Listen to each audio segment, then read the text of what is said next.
Hey guys, what's up and welcome to a new series। आशा करता हूं आपको ये सीरीज बहुत पसंद आ रही होगी। हम दिन रात एक कर रहे हैं कि आपका ये CSEET एग्जाम बहुत ही सुंदर जाए। अगर आपको ये सीरीज बहुत अच्छा लग रहा है, please let us know in the comment section कि आपको सीरीज बहुत अच्छी लग रही है।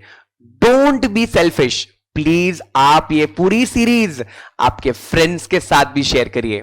तो मैं विप्लव मॉडल आप सभी का स्वागत करता हूं करंट अफेयर्स के रामबाण सीरीज में। ये वीडियो में कुछ हिस्सों में डिवाइड कर रहा हूं, तो मैं पहले ही मिनट में बोल देता हूं। पहले हम कवर करेंगे वो सारी स्टैटिक बातें जो आपके इंस्टीट्यूट ने देखे रखी है, यानी कि ICSI ने देखे रखी है। स्टैटिक पार्ट कवर करने के बाद मैं करंट चीज कवर करूंगा। वो करंट चीज जो भी इंटरनेशनल, नेशनल, स्पोर्ट, अवार्ड्स, जितनी भी सारी चीजें हैं जो आपके एग्जामिनेशन के लिए सबसे इंपॉर्टेंट होगी, वो हर चीज में कवर करूंगा। इसके साथ एट द एंड मैं करंट अफेयर्स के कुछ क्वेश्चन सॉल्व करूंगा। मैं सारे फाइल के लिंक आपको डिस्क्रिप्शन में प्रोवाइड करा दूंगा। सो मैं चाहता हूं कि आप इसको लिंक को पहले तो डाउनलोड करके सारे फाइल अपने पास रेडी रख दीजिए। मैं लगभग 150 MCQs आपको प्रोवाइड करवा रहा हूं, तो 150 MCQs दबा के सॉल्व करना, बिकॉज उसके अंदर geography, science, awards, national, international हर एक चीज इंक्लूड करके रखिए जो आपके एग्जामिनेशन पर्सपेक्टिव के लिए बहुत इंपॉर्टेंट होगा। सो गाइस, बिना किसी देरी के शुरुआत करते हैं हमारे रामबाण सीरीज का। तो गाइस, सबसे पहले हम स्टैटिक पोर्शन को कवर करेंगे। 2022 की शीट हमको देके रखी है इंस्टीट्यूट ने, तो मैंने क्या किया है, सबसे पहले आपको मैं स्टैटिक पार्ट बता देता हूं। स्टैटिक पार्ट इतनी इजी है, इतनी सिंपल है कि मैं बहुत फास्ट जाऊंगा। आशा करता हूं जब भी आप ये वीडियो देखोगे तो आप 1.25 स्पीड में देखना, तो आपकी रिवीजन फास्ट हो जाएगी। कभी भी मैं अगर MCQs सॉल्व करूंगा तो MCQs आप रुककर वीडियो को पॉज करके देखना। तो बिना किसी देरी के चलिए शुरू करते हैं। सबसे पहले तो मैं इजी कंसेप्ट फटाफट से आपको पढ़ा देता हूं, जिससे आप लोग को समझने बड़ी इजी हो जाएगी। तो शुरुआत के 30 मिनट्स अगर किसको स्टैटिक चीजें नहीं पढ़नी है तो बेटा जी आप इस वीडियो को आगे बढ़ा सकते हो, बट मेरा ये सिंसियर रिक्वेस्ट है कि आप स्टैटिक पार्ट 100% पढ़ो गाइस। स्टैटिक पार्ट एक बार समझ गए तो आपको कंसेप्ट को समझने में बड़ी इजी फील होगी। तो please please please static part में जुड़े रहना। मैं शुरुआत कर रहा हूं सबसे पहले इंस्टीट्यूशन का, जिसका नाम है RBI। RBI सर, RBI का मतलब होता है रिजर्व बैंक ऑफ इंडिया। बच्चा जानता है, 12th से पढ़ रहे हो, इकोनॉमिक्स में पढ़ चुके हो भैया जी। RBI करती क्या है सर, फटाफट से बता देता हूं बेटा जी। RBI को हमने बनाया 1934 में। कब बनाया सर? हमने बनाया 1934 में बनाया। कब बनाया? 1934 में बनाया। अच्छा, 1934 में बनाया और शुरुआत करी हमने इसको 1935 1 अप्रैल को शुरुआत करी। कब शुरुआत करी? 1 अप्रैल को हमने शुरुआत करी। आई होप मेरे साथ हो आप लोग और कमेंट बरसाते रहो गाइस, कमेंट बरसाते रहो, मजा आ जाना चाहिए। आपका मोटिवेशन, मेरा मोटिवेशन बस एक है कि भैया हम लोग की वीडियो और हमारा पूरा साथ इस एग्जाम तक आप बनाए रखो। सबसे पहले RBI 34 में इसका एक्ट पास किया गया और 35 में इसको एप्लीकेबल करवा दिया, लागू करवा दिया। गाइस, सुन के आपको बड़ी हैरत होगी कि RBI वॉज पहले प्राइवेटली ओन्ड था, बट फिर 1949 में इसको करवा दिया गया नेशनलाइज्ड, यानी कि सरकार ने इसके ऊपर कंट्रोल ले लिया। अच्छा जी, समझ में आता है सर। तो सर RBI के अंदर कैसे काम होता है और RBI का काम क्या होता है आपको पहले से पता है। RBI के अंदर बोर्ड बैठती है। RBI के अंदर क्या बैठती है? बोर्ड बैठती है। बोर्ड का काम ये होता है भाई साहब, बोर्ड का काम ये होता है कि फास्ट काम करे। इसीलिए हमने बोर्ड के अंदर बिठा के रखा हुआ है एक गवर्नर। बोर्ड के अंदर हमने बिठा के रखा है एक गवर्नर और उसके साथ हमने बिठा के रखा है 4 डेप्यूटी गवर्नर। 4 deputy governor. इसके साथ साथ और भी रीजनल ऑफिसेस से हमने बना के रखे हैं कुछ कुछ लोग जो हमको कंट्रीब्यूट करते रहेंगे। आए बात समझ? इसके साथ याद रखना, हमारा ऑफिस RBI का सबसे पहले कैलकाटा में था। सबसे पहले कैलकाटा में था। उसके बाद हमने इस ऑफिस को बना दिया, शिफ्ट कर दिया 1937 में मुंबई में। 1937 में मुंबई में। मैं जो भी डेटा बोल रहा हूं, ये जो पीडीएफ फाइल आपको मिल जाएगी, तो आप आराम से बैठ के इसको रीड करना। हालांकि इतना वक्त हमारे पास नहीं होगा, तो मेरे साथ ही पढ़ते रहिए, रिवाइज करते रहिए और याद करते रहिए कि इस वीडियो के बाद करंट अफेयर्स की प्रॉब्लम आपकी पूरी तरीके से सॉल्व हो जाएगी, पूरी तरीके से मिट जाएगी। सही बात है जी। अच्छा, आरबीआई को लाने के लिए सबसे पहले जो मास्टरमाइंड, जो एक बुक लिखी गई थी the problem of the rupee, इसके पीछे अंबेडकर साहब थे और अंबेडकर साहब के वजह से ये सारी चीज आई है। ओके जी। अच्छा, एक और चीज याद रखना, central banking institution was established based on the royal commission, जो 1926 में आई थी, और उसको हम लोग हिल्टन यंग कमीशन भी बोलते हैं। हिल्टन यंग कमीशन भी बोलते हैं। हिल्टन यंग कमीशन भी बोलते हैं, याद रखना, हिल्टन यंग कमीशन भी बोलते हैं। 1949 में नेशनलाइज्ड भी हो गया और एशियन क्लियरिंग यूनियन का पार्ट भी बन गया। गाइस ऑलवेज रिमेंबर, ये पूरी टाइमलाइन में लगा के रखिए। 1934 में ब्रिटिश ने एनेक्ट किया, 35 में आरबीआई हमने बना दिया, 37 में हमने मूव किया एंड 49 में नेशनलाइज कर दिया। हर एक चीज जो मैंने बताई है मैंने पीडीएफ के अंदर डाल रखी है, आप आराम से बैठ के देखिए, बट मेरे साथ पढ़ते रहना। ये कॉम्पोजिशन है बेटा जी, एक गवर्नर होगा और हर बारी 4 डेप्यूटी गवर्नर। अभी जो हमारे गवर्नर है वो है शक्ति कांता दास। गाइस याद रखना, हमने जनरली आरबीआई को कुछ काम करने के लिए रखा हुआ है। हमने आरबीआई के अंदर कुछ काम करने के लिए लिखा है। आरबीआई को हमने क्या काम करने के लिए लिखा है बता देता हूं। सर जी, आरबीआई का मोटा मोटा काम ये होता है कि भैया, पहले तो आरबीआई का मोटा मोटा काम होता है भैया जी, इन्फ्लेशन कंट्रोल करना। भैया क्या करना? इन्फ्लेशन कंट्रोल करना। भैया क्या काम करना? इन्फ्लेशन कंट्रोल करना। इन्फ्लेशन कंट्रोल करने के लिए they have method, they have methodology. भैया जी वो CRR, SLR, repo rate, reverse repo rate, already आप इकोनॉमिक्स में पढ़ चुके हो तो मैं इसके अंदर जा नहीं रहा हूं बेटा जी। इन्फ्लेशन वगैरह ये सब कंट्रोल करने के लिए एमपीसी की मीटिंग होती है। क्या होती है? एमपीसी की मीटिंग होती है। एमपीसी का मतलब होता है monetary policy committee. Monetary policy committee, monetary policy committee, क्या बोलते हैं सर?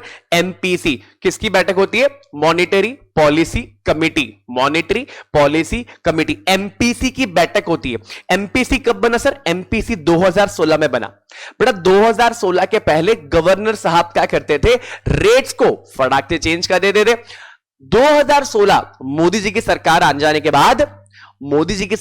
के बाद 2016 में हुआ ये कि एमपीसी बना और एमपीसी के अंदर 3 आरबीआई के लोग रहेंगे, 3 आरबीआई के लोग रहेंगे और तीन गवर्नमेंट ऑफ इंडिया का आदमी रहेगा। तो इससे हो ये गया कि रेट्स में चेंज के ऊपर अकाउंटेबिलिटी आ गई। रेट्स के चेंज के ऊपर अकाउंटेबिलिटी आ गई। ठीक है जी। अब कुछ इंफॉर्मेशन है, मुझे लगता नहीं है आने एग्जाम में आ सकता है, but to be in a safer side, first governor Smith साहब थे। First Indian governor CD Deshmukh थे। First Indian governor CD Deshmukh थे। और बेटा first women deputy governor KJ Udeshi थे। ठीक है जी। अच्छा, एक ही ऐसा इंसान है जो प्राइम मिनिस्टर भी रहा है भारत देश में और गवर्नर भी रहा है, वो है हमारे मनमोहन सिंह, डॉक्टर मनमोहन सिंह। याद रखना बेटा जी, डॉक्टर मनमोहन सिंह। ऑलरेडी मैंने काम बता दिया, मॉनिटरिंग अथॉरिटी, करेंसी इश्यू करना, मैनेजिंग फॉरेन एक्सचेंज और इसके साथ साथ फाइनेंशियल सिस्टम में भी कंट्रोल पकड़ के रखना। अब करंट अफेयर्स की बात करूं, हाल ही में क्या क्या चीजें बहुत चेंज हुई है आरबीआई के बेसिस पे, तो मेरी बात ध्यान सुनना। मैं स्टैटिक के साथ साथ करंटली जो हुआ बता दूंगा। ठीक है। तो सबसे पहले आपको याद रखना कि भैया 2000 के बैंक नोट्स सर्कुलर में अब रोक दिए जाएंगे। तो ये एग्जामिनेशन में आने के बहुत बहुत चांसेस है। 2000 के बैंक नोट्स को अब सर्कुलेशन में रोक दिया गया। 2000 के बैंक नोट्स रोक दिए गए। दूसरा, शक्ति कांता दास जी को, जो हमारे गवर्नर है शक्ति कांता दास, उनको अवार्ड मिल चुका है। उनको अवार्ड मिल चुका है गवर्नर ऑफ द ईयर का। क्या मिल गया सर?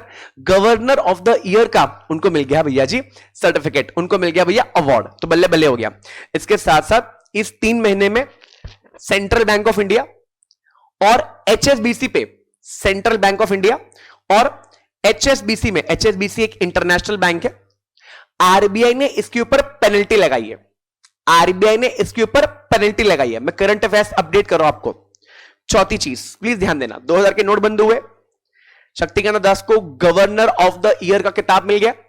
इसके साथ साथ सेंट्रल बैंक ऑफ इंडिया जो एक कमर्शियल बैंक है बाय द वे, और एचएसबीसी, इन पे पेनल्टी मारी गई है। मराठा बैंक, सर कौन सा बोले? Maratha bank, Maratha bank and Cosmos bank, Maratha bank and Cosmos bank जो एक कोऑपरेटिव बैंक है। Maratha bank and Cosmos bank जो एक कौन सा बैंक है? जो एक कोऑपरेटिव बैंक है। इनकी शादी यानी कि मर्जर को मंजूरी मिल चुकी है, थम्स अप मिल चुका है।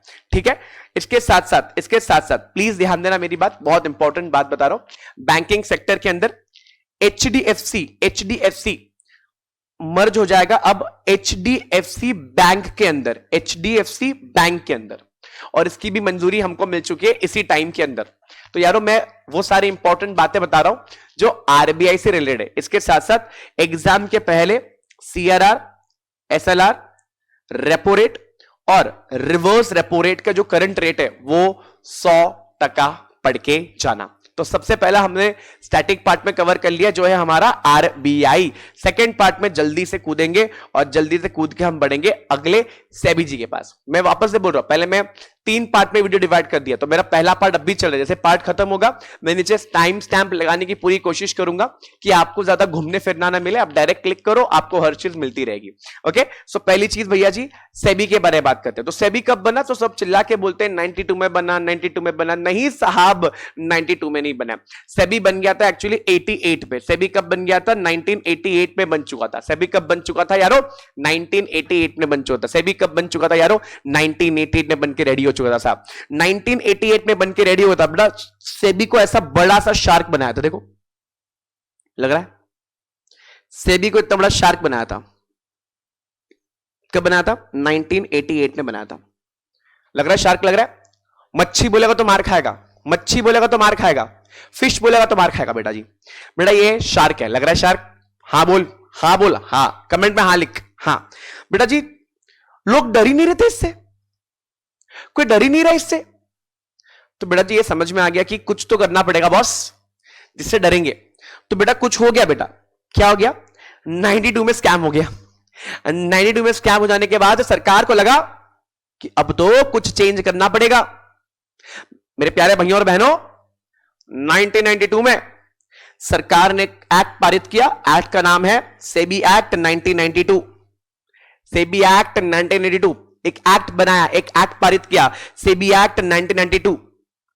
12 अप्रैल को हमने उनको एक ऐसी बॉडी बनाई। कौन सी बॉडी बनाई? स्टैट्यूटरी बॉडी बनाई। कौन सी बॉडी बनाई? स्टैट्यूटरी बॉडी बनाई। और उसको दे दिया भैया, उसको दे दिया भैया हमने दांत। अभी शार्क को दांत मिल गया, तो उसको पेनल्टी चार्ज करने की ताकत मिल गई। पेनल्टी चार्ज करने की ताकत मिल गई। सर पेनल्टी चार्ज करने के लिए सेबी एक्ट में एक प्रावधान बना है, सेक्शन नंबर 15। सर सेबी कौन है? सेबी एक रेगुलेटर है। सेबी कौन है साहब? सेबी एक रेगुलेटर है। सेबी एक रेगुलेटर है। सेबी एक रेगुलेटर है। आरबीआई भी एक रेगुलेटर है। सेबी कौन सा रेगुलेटर है? कैपिटल मार्केट का रेगुलेटर है। कौन सा रेगुलेटर है? कैपिटल मार्केट का रेगुलेटर है। आरबीआई किसका रेगुलेटर है? कमर्शियल बैंक का रेगुलेटर है। अच्छा एक चीज बताना भूल गया, neo bank. Neo bank sir कैसी बैंक है ये? ऐसी बैंक जो ऑनलाइन अवेलेबल होती है, ऑनलाइन होती है, इसका कोई अस्तित्व नहीं होता। इनका टाइप होता है विथ अदर कमर्शियल बैंक के साथ टाइप होता है। Neo bank, Jupiter neo bank, Jupiter neo bank को मंजूरी मिल चुकी है to act as an NBFC, to act as an NBFC. तो एग्जाम में पूछेंगे तो झटपट फटाफट से मार्क कर देना, नियो बैंक जुपिटर को ये अप्रूवल मिली है। तो भैया जी हम सेबी की बात कर रहे हो, सेबी को हमने रेगुलेटरी पावर दे दी थी 1992 में। बनकर रेडी था, बनकर रेडी था। कब सर बनकर रेडी था? वो 1988 में बनकर रेडी था। बट उसको हमने स्टैट बॉडी कब बनाया? सेबी एक्ट 92 पास करके हमने उसको स्टैट बॉडी बनाया। सर इसकी रीजनल ऑफिस कहां पर है? अहमदाबाद, कोलकाता, चेन्नई एंड दिल्ली। ठीक है सर, आगे बात समझ। सर स्ट्रक्चर क्या है? स्ट्रक्चर में तो आपको बेसिक समझा देता हूं। अगेन सेबी के अंदर भी इनके चेयरपर्सन होते हैं और चेयरपर्सन के साथ other part time and full time member काम करते हैं जो सेबी को काम करने के लिए हेल्प करते हैं। ऑब्वियसली बात ना, बिना लोगों के काम कैसे होगा? पेनल्टी लगाने के लिए भी लोग चाहिए।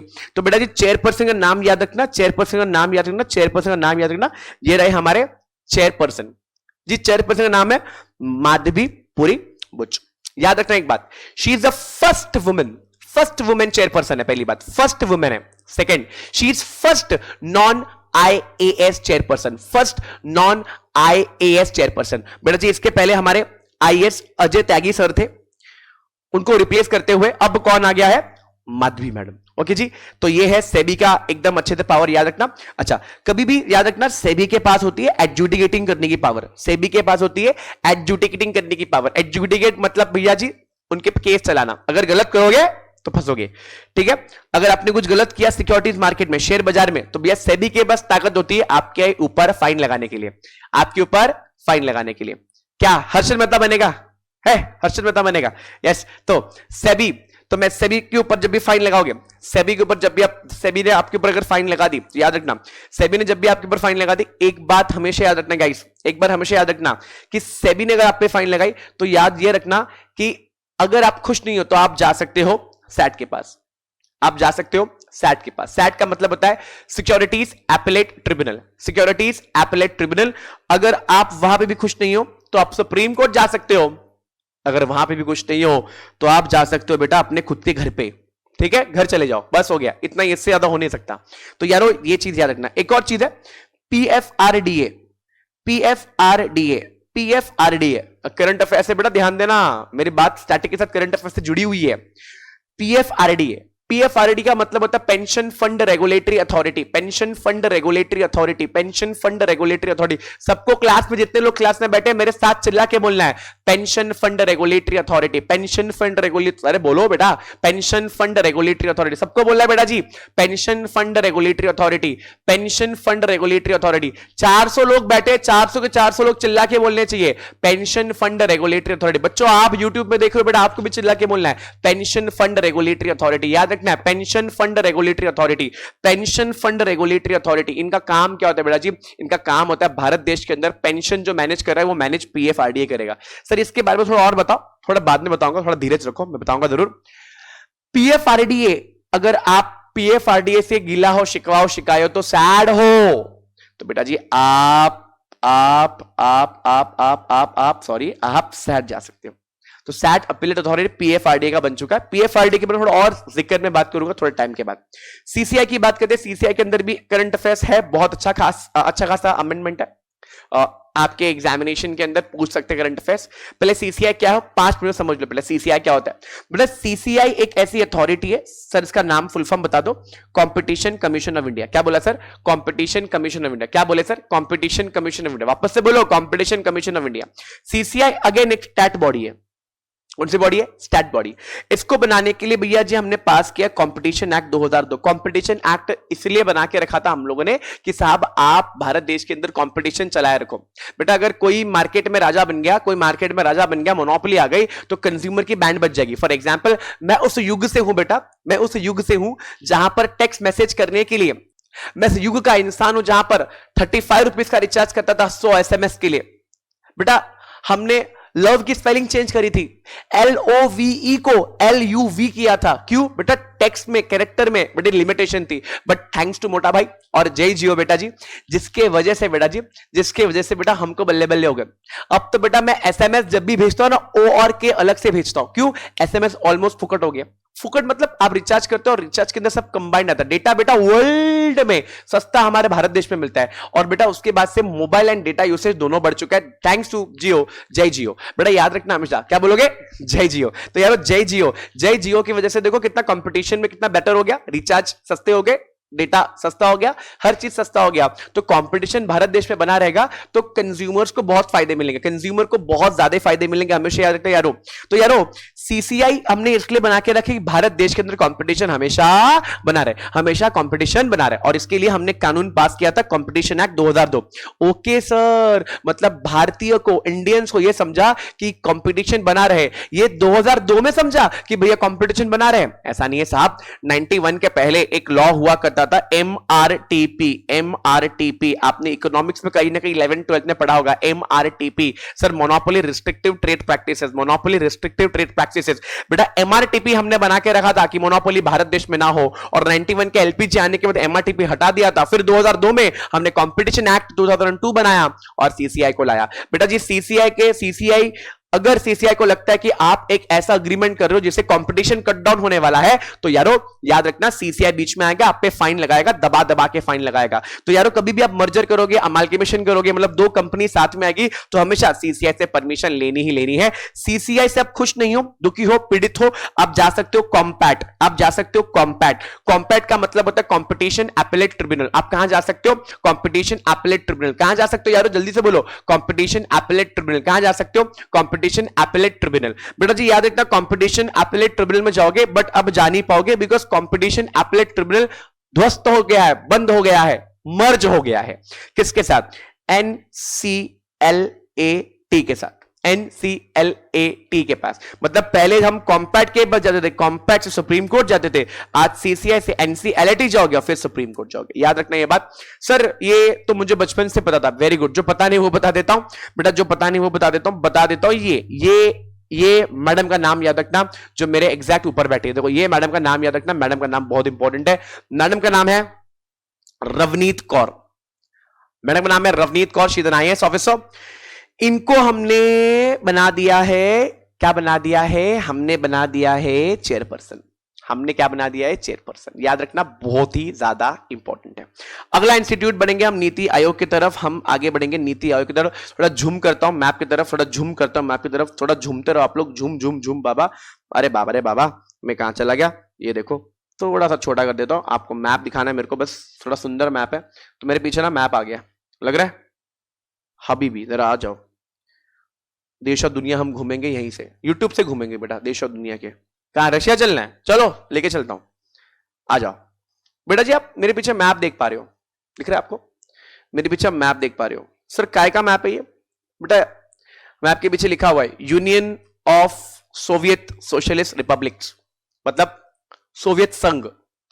बेटा जब वर्ल्ड वॉर 2 खत्म हुआ ना, 1945 की बात है, 1945 में जब वर्ल्ड वॉर खत्म हुआ, 1945 में जब वर्ल्ड वॉर खत्म हुआ, तो बेटा जी दो जनों के बीच में लड़ाई शुरू हो गई, दो जनों के बीच में कंपटीशन शुरू हो गई।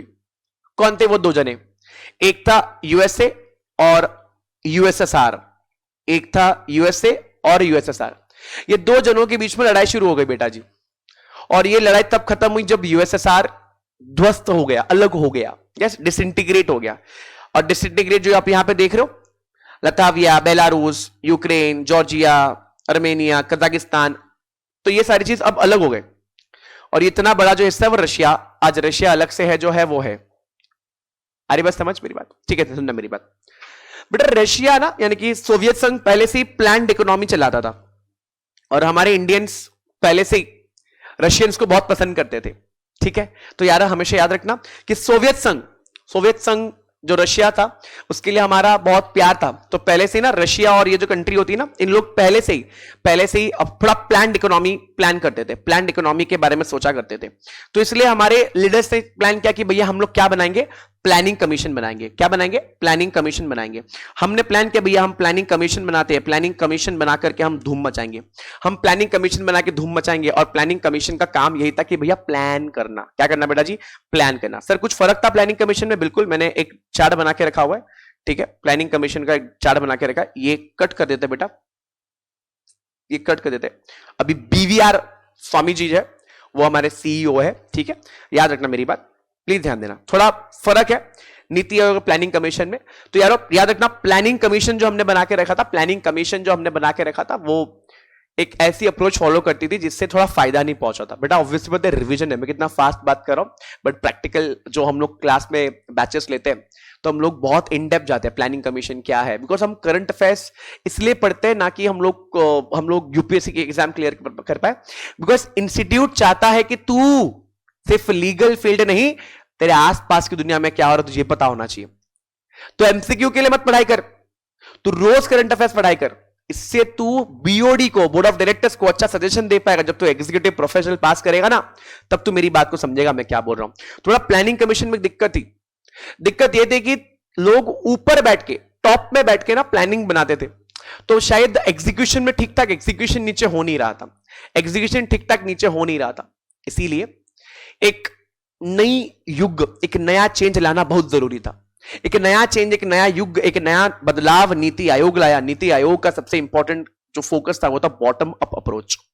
सर बॉटम अप अप्रोच का मतलब क्या होता है भैया? नीचे जो मेरे जो गड़बड़ है, जो गलत चल रही है, उस चीज को आइडेंटिफाई किया जाएगा और फिर उसको ऊपर लाकर हम उसको डिस्कस करके डिसमेंटल या सॉल्व करेंगे उसको। पहले क्या होता था बेटा? पहले ऊपर हो रहा था, ऊपर ऊपर बैठ के नीचे की चीज थोड़ी दिखेगी बेटा। बेटा 100 माले के मंजिल में आप बैठोगे, अगर 100 माले के मंजिल पे देखो अगर बैठोगे तो आपको बाहर की दुनिया बहुत सुनहरी लगेगी बेटा। अरे जब बरसात होती है ना, अरे जब बरसात होती है ना और आप घर के अंदर बैठते हो तो आपको बरसात बड़ी सुहानी लगती है। बट जाओ उसको पूछो जो उस बरसात में भीग रहा है, भाग रहा है, काम कर रहा है, अपने फैमिली का ध्यान रख रहा है, तो बेटा जी बहुत तकलीफ हो जाती है। तो बेटा जी अगर तकलीफ समझने में इजी हो जाए तो एग्जीक्यूशन ऑफ प्लानिंग बहुत अच्छे हो जाए। आप समझ रहे मेरी बात? एग्जीक्यूशन ऑफ प्लानिंग अच्छे हो जाएगी और ये बहुत जरूरी होता है, हमेशा याद रखना। तो बेटा नीति आयोग ने क्या किया? बॉटम अप अप्रोच किया। बॉटम अप अप्रोच का मतलब होता है नीचे नीचे सारी दिक्कतें हम लोग आइडेंटिफाई कर लेंगे और प्रॉब्लम का सॉल्यूशन हम ऊपर देंगे। हालांकि नीति आयोग जो भी रिकमेंडेशन देती है वो रिकमेंडेशन है, आदेश नहीं। सेंट्रल गवर्नमेंट केंद्र को करना है कि नहीं करना है वो उनकी जिम्मेदारी है, वो खुद डिसाइड करेंगे भाई करना है कि नहीं करना है। आए बस समझिए, हमेशा याद रखना नीति आयोग। नीति आयोग में 3-4 लोगों का नाम याद रखना। पहली बात, नीति आयोग में कौन चेयरपर्सन है वो याद रखना। तो चेयरपर्सन होते हैं वो होते हैं हमारे प्राइम मिनिस्टर, जो अभी फिलहाल के लिए हमारे नरेंद्र मोदी है। वीसी याद रखना, वाइस चेयरमैन। अच्छा वाइस चेयरमैन, सर दिक्कत है बॉटम अप अप्रोच। आप बोले कि नीचे का प्रॉब्लम ऊपर बताओगे, नीचे का प्रॉब्लम ऊपर बताओगे। अरे नीचे का प्रॉब्लम सर मालूम कैसे पड़ेगा? अरे कोई दिक्कत बात नहीं बेटा, इनका जर्नल बॉडी है। देखो यहां पे बताता हूं आपको, यहां पे आओ, बताता हूं आपको, यहां पे आओ। ये देखो, ये पूरी कमेटी है। मैं बोल रहा हूं इनकी गवर्निंग काउंसिल होती है जो दिक्कतें बताती। देखो क्या लिखा हुआ है, गवर्निंग काउंसिल में सारे सीएम होंगे।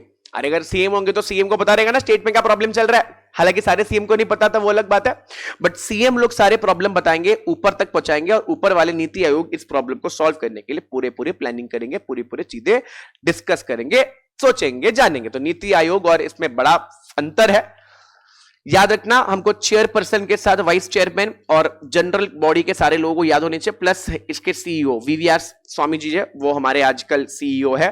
किसके? हमारे सीईओ है नन अदर देन हमारे नीति आयोग के। ओके जी, तो भैया जी आसियान में बढ़ते आगे। बेटा मैं बहुत तेजी से, रफ्तार से आपके साथ स्टैटिक टॉपिक कवर करवा रहा हूं, ठीक है? मैं नहीं चाहता कि मैं एक भी कसर छोड़ू आपकी तैयारी में। आप भी कसर मत छोड़िए, लाइक बरसाने में, कमेंट बरसाने में, शेयर करने में बिल्कुल कंजूसी ना करें। मैं बार बार याद दिला रहा हूं, बेशर्म जैसा, बट आपको भी थोड़ा सा मोटिवेशन हमको भी देना है। हम जेकेसी टीम को थोड़ी सी मोटिवेशन दे दो। फटाफट से इस वीडियो को शेयर कर दो, लाइक कर दो एंड कमेंट कर दो कि आपको क्या पसंद आ रहा है। इवन अगर आपको कोई टॉपिक पे वीडियो देखना है कि तो वो भी बता दो। हम लोग चैनल इसलिए बना के रखे कि आपकी हेल्प कर पाए। आ जाइए आसियान की तरफ चलेंगे। आसियान क्या करता है, आसियान किस लिए बना हुआ है, आसियान की जरूरत क्या पड़ गई, सब चीज का डिस्कशन करेंगे। चलो बढ़िए आसियान की तरफ। तो गाइस आसियान एक ऐसा एसोसिएशन है जो कि उसने बनाया भैया जी, यहां पे बना दिया है साउथ ईस्ट एशियन कंट्रीज ने। किसने बना दिया भैया जी? साउथ ईस्ट एशियन कंट्रीज ने। किसने बना दिया जी? South east Asian. तो आसियान का फुल फॉर्म है association of south east Asian nation. South east Asian nation, ठीक है? ये एक रीजनल ऑर्गेनाइजेशन है, एक रीजनल इंस्टीट्यूशन है, ऑर्गेनाइजेशन है, ठीक है जी? ये साउथ ईस्ट कंट्रीज से बना है। सर कौन कौन से कंट्रीज है? आ जाओ दिखा देंगे। यस, तो भैया ये रहा हमारे कंट्रीज तुम्हारे सामने, आ जाओ दिखा देंगे भैया, आ जाओ दिखा देंगे, आ जाओ, ये रहा भैया, आ जाओ आ जाओ आ जाओ आ जाओ जी। ये रहे सारे कंट्रीज, ठीक है जी? 1 2 3 4 5 6 7 8 9 10। सर याद कैसे रखे? कोई दिक्कत नहीं, ये लो shortcut, BPL TV mimics, BPL TV mimics. B for Brunei Darussalam, P for Philippines, L for Laos, T for Thailand, V for Vietnam, Vietnam, M for Malaysia, I for Indonesia, M for अब आ जाओ Myanmar, C for Cambodia, S for Singapore। यारो exam में पूछेंगे भैया जी कौन से लोग ASEAN में नहीं हैं, तो आपको पहले पता होना चाहिए क्या है। तो भैया जी बीपीएल टीवी मिमिक्स। वीडियो को यहीं पे पॉज कर दो, आंखें बंद करो, मैं इसको मिटा देता हूं, आप इसको मिटा रहा हूं मैं। आप आंखें बंद करो और आंखें बंद करके अभी के अभी इसको याद कर लो। देरी मत करो, टाइम नहीं है बेटा जी, इसी वीडियो के अंदर पढ़ लो और खत्म करो। बीपीएल टीवी मिमिक्स कौन कौन है, कौन कौन से लोग नहीं है, वो आपके सामने मैंने पेश कर दिया। अगेन एक ग्रुप है so that they can spread their Southeast Asian studies, economic integration कर पाए, ये सारी चीज इनका बेसिक ऑब्जेक्टिव है, ये बेसिक ऑब्जेक्टिव है। खैर हम बढ़ रहे आगे बिम्स्ट्रिक के ऊपर। BIMSTEC bay of Bengal initiative for multi sectoral technical and economical cooperation. क्या बोला sir? Bay of Bengal multi sectoral technical and economical corporation. सही है।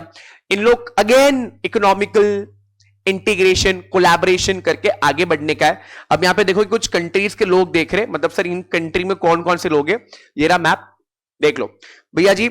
7 नंबर है 5 from south Asia, Bangladesh, Bhutan, India, Nepal, Sri Lanka. क्या बोला sir? Bangladesh, Bhutan, India, Nepal, Sri Lanka. Bangladesh, Bhutan, India, Nepal, Sri Lanka. Bangladesh, Bhutan, India, Nepal, Sri Lanka. अरे मेरे साथ रिपीट करो एवरीबॉडी, क्या बोला मैंने? Bangladesh, Bhutan, India, Nepal, Sri Lanka. Bangladesh, Bhutan, India, Nepal, Sri Lanka. Bangladesh, Bhutan, India, Nepal, Sri Lanka. Bangladesh, Bhutan, India, Nepal, Sri Lanka. Bangladesh, Bhutan, India, Nepal, Sri Lanka. इसके साथ साथ Myanmar, Thailand, Myanmar, Thailand, Myanmar, Thailand. तो ये हो गए आधे और ये हो गए आधे। ठीक है जी। बढ़ेंगे मेन ऑब्जेक्टिव अगेन पार्टनरशिप करना, डेवलपमेंट करना, एजुकेशन साइंस के क्षेत्र में आगे बढ़ना, जो हर कंट्री जो करती है वही यहां पे वही चल रही है। बिम्स्ट्रिक एक्ट ईस्ट के ऊपर बहुत फोकस करती है। अभी एक्ट ईस्ट अगर मैं फटाफट से बता दूं, जो चाइना है उसके दबदबा को अगर आप समझो, अगर आप चाइना के दबदबा को समझो, वो थोड़ा बढ़ रहा है, तो साथ में टैकल करने के लिए इन लोगों ने ग्रुप बना के रखा हुआ है। बट ऑब्वियसली बात है इन लोग अपनी तरीके से काम करें, बिकॉज सार भी एक बना के रखे इन्होंने। सार भी किस तरीके से बना, क्या बना, उसको मैं थोड़ा टाइम में बताऊंगा। बट अभी के लिए मेरा इंपॉर्टेंट टॉपिक आ गया G20। ये स्टैटिक के लिए इंपॉर्टेंट है और इसके साथ साथ आपके लिए बहुत ज्यादा इंपॉर्टेंट बनता है, बिकॉज G20 की चेयरमैनशिप इंडिया के पास है। G20 की मेंबरशिप की चेयरमैनशिप, भैया हम लीडर है, हम चेयरमैनशिप हमारे पास है। चेयरमैन हम है, इस बार हम संभाल रहे, हमारे कमान में हम मेहमान नवाजी कर रहे हैं बेटा जी, मजे आ रहे हैं। ठीक है, तो भैया G20 याद रखना, G20 की जो चेयरमैनशिप वो हमारे पास है। अब याद रखना G20 बनाने की जरूरत क्यों पड़ गई, अगर G7 पहले से था। याद रखना G7 मतलब ग्रुप ऑफ 7, 7 कंट्रियों का ग्रुप है, 7 कंट्रियों का ग्रुप है। फिर ये 7 का बेटा बन गया 8, ये G8 बन गया था। ये क्या बन गया था? G8 बन गया। फिर बेटा जी G8 से फिर G7 बन गया। सर ऐसा क्या हुआ बेटा? हुआ ये 2014 में रशिया ने क्रीमिया को एनेक्स कर लिया था। 2014 में, अभी G7 में रशिया था नहीं, हमने रशिया को बाद में ऐड किया तो G8 बन गया। बट 2014 में दिक्कतें हो गई, 2014 में दिक्कतें हो गई भैया। रशिया ने क्रीमिया को एनेक्स कर लिया और एनेक्स करने के वजह से 2014 में हमने उसको बाहर धकेल दिया G7 से। बट सर फिर भी मेरा सवाल यही उठता है कि G7 होने के बावजूद G20 की जरूरत क्या पड़ गई? समझो बेटा, एशिया स्पेसिफिक रीजन में ना लेट 2000 में, मतलब 1997 के बाद से ना एशिया में क्राइसिस चालू हो गए थे। तो G7 कंट्रीज को लगा कि भैया वो नैया पार कर देंगे, नहीं कर पाए। बड़े दुख के साथ कहना पड़ा मेरे भैया और बहनों, नहीं कर पाए। इसीलिए तो G20 का स्थापित किया गया। G20 जोरदार कंट्रीज के साथ बनी हुई है। G20 बनाने का रीजन आप समझ लो भैया जी, 1999 में जो एशियन फाइनेंशियल क्राइसिस हुआ था, इससे उभर नहीं पाई। इसीलिए बेटा जी हमने G20 की स्थापित की। आप समझ रहे हो, मैं रिवीजन भी करवा रहा हूं, करंट अफेयर्स भी अपडेट करवा रहा हूं, थोड़ा सा मैं फास्ट हमेशा रहूंगा। अब सर मुझे याद कैसे रहेगा G20 के सारे मेंबर्स, बिकॉज ये हमारे लिए इंपॉर्टेंट बन जाते हैं। G20 के सारे मेंबर्स हमारे लिए इंपॉर्टेंट बन जाते हैं। एग्जाम में बोलेंगे भैया G20 में कौन से लोग नहीं है बता दो, तो 4 देंगे, 3 रहेंगे, 1 नहीं रहेंगे। तो भैया जी बहुत सिंपल है, गुरुजी सीता अब एसएससी एफसीआई में जॉब करती है। वापस से बोलो सर, गुरुजी सीता अब एसएससी एफसीआई में जॉब करती है। गुरुजी सीता अब एसएससी एफसीआई में जॉब करती है। यस, गुरुजी सीता अब एसएससी एफसीआई में जॉब करती है। सर जी for Germany, U for USA, R for Russia, U for UK, J for Japan, I for Iran. अरे ऐसा करके पढ़ेगा तो फटफट पढ़ा होगा। अच्छा मैंने गलती से ईरान बोल देगा, इटली, ठीक है। S for Saudi Arabia, I for Indonesia, ऐसे करते करते करते करते ना सब आ जाएगा। T for Turkey, A for Australia, A for Argentina, B for Brazil. तो ये सब ऐसा याद होना चाहिए। तो सर गुरुजी सीता अब एसएससी एफसीआई में जॉब करती है। गुरुजी गुरुजी गुरुजी सीता, गुरुजी सीता अब एसएससी एफसीआई में जॉब करती है। गुरुजी सीता अब एसएससी एफसीआई में जॉब करती है। भैया बहुत स्पेशल मेहनत लगी है बेटा जी। मैं यहां वहां दोस्तों को मैं फोन कर आऊं कि भैया शॉर्टकट्स बताओ कैसे याद रखवाऊं, बच्चों को कैसे हेल्प करूं मैं। तो भैया शॉर्टकट्स मेरे फ्रेंड यहां वहां से ले आऊं भैया, बहुत मेहनत लगती है बेटा, क्योंकि कोलैबोरेशन वाला काम होता है ये सब कुछ। तो मेक श्योर करो कि आप कमेंट पे बताओ कि आपको याद हो पा रहा है कि नहीं। तो गुरुजी सीता अब एसएससी एफसीआई में जॉब करती है। तो बेटा हर एक चीज का शॉर्टकट यहां पे बना के रखा हुआ है कि आप कैसे भूलोगे, स्टैटिक चीज भी कैसे भूलोगे, मेरे ऊपर छोड़ देना। तो बेटा जी ऑब्वियसली बात है, क्यों बनाया है, अगेन हमारे लिए अभी फिलहाल के लिए कुछ इंपॉर्टेंट नहीं पड़ता है। और G7 भी हमने क्यों बनाया, बिकॉज गैस प्रॉब्लम हो गया था, इसके वजह से हमने बनाया। अगर देख लो ये चार्ट, इस डायग्राम में हमने सब कुछ आपको देके रखा हुआ है, आपको सब कुछ देके रखा हुआ है। आप देखोगे तो G20 में 19 कंट्रीज है, 19 कंट्रीज है, और एक यूरोपियन यूनियन है, which is actually a unit of set of countries. तो पहले ये G7 था, फिर बीच में G8 बना, फिर G7 बन गया, ठीक है ना। तो ये 2014 में क्रीमिया को एनेक्स कर लिया था। क्रीमिया को एनेक्स क्यों किया, वो पूरा स्टोरी है नेटो के ऊपर कि नेटो ने ऐसा वैसा किया, इसीलिए, ठीक है।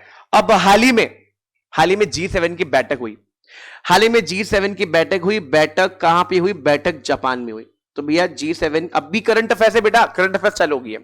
G7 की बैठक हुई, G7 की बैठक जापान में हुई। कहां पे हुई, 19 से लेकर 21 मई के बीच में हुई, और हिरोशिमा में हुई, ठीक है जी। और उसके अंदर कुछ कोविड-19 जियोपॉलिटिकल बातें हुई, होनी है, बिकॉज अगर इतने बड़े बड़े देश बैठे हैं तो, ठीक है साहब। ये कौन है, ये चेयरपर्सन थे, ठीक है, ये चेयरपर्सन थे फूमी किशिदा, ठीक है। ये जो थे बेटा चेयरपर्सन थे। G7 के अंदर हमेशा याद रखना, इस बार चेयरमैनशिप जापान में थी, जापान में थी, ये इसके चेयरपर्सन थे।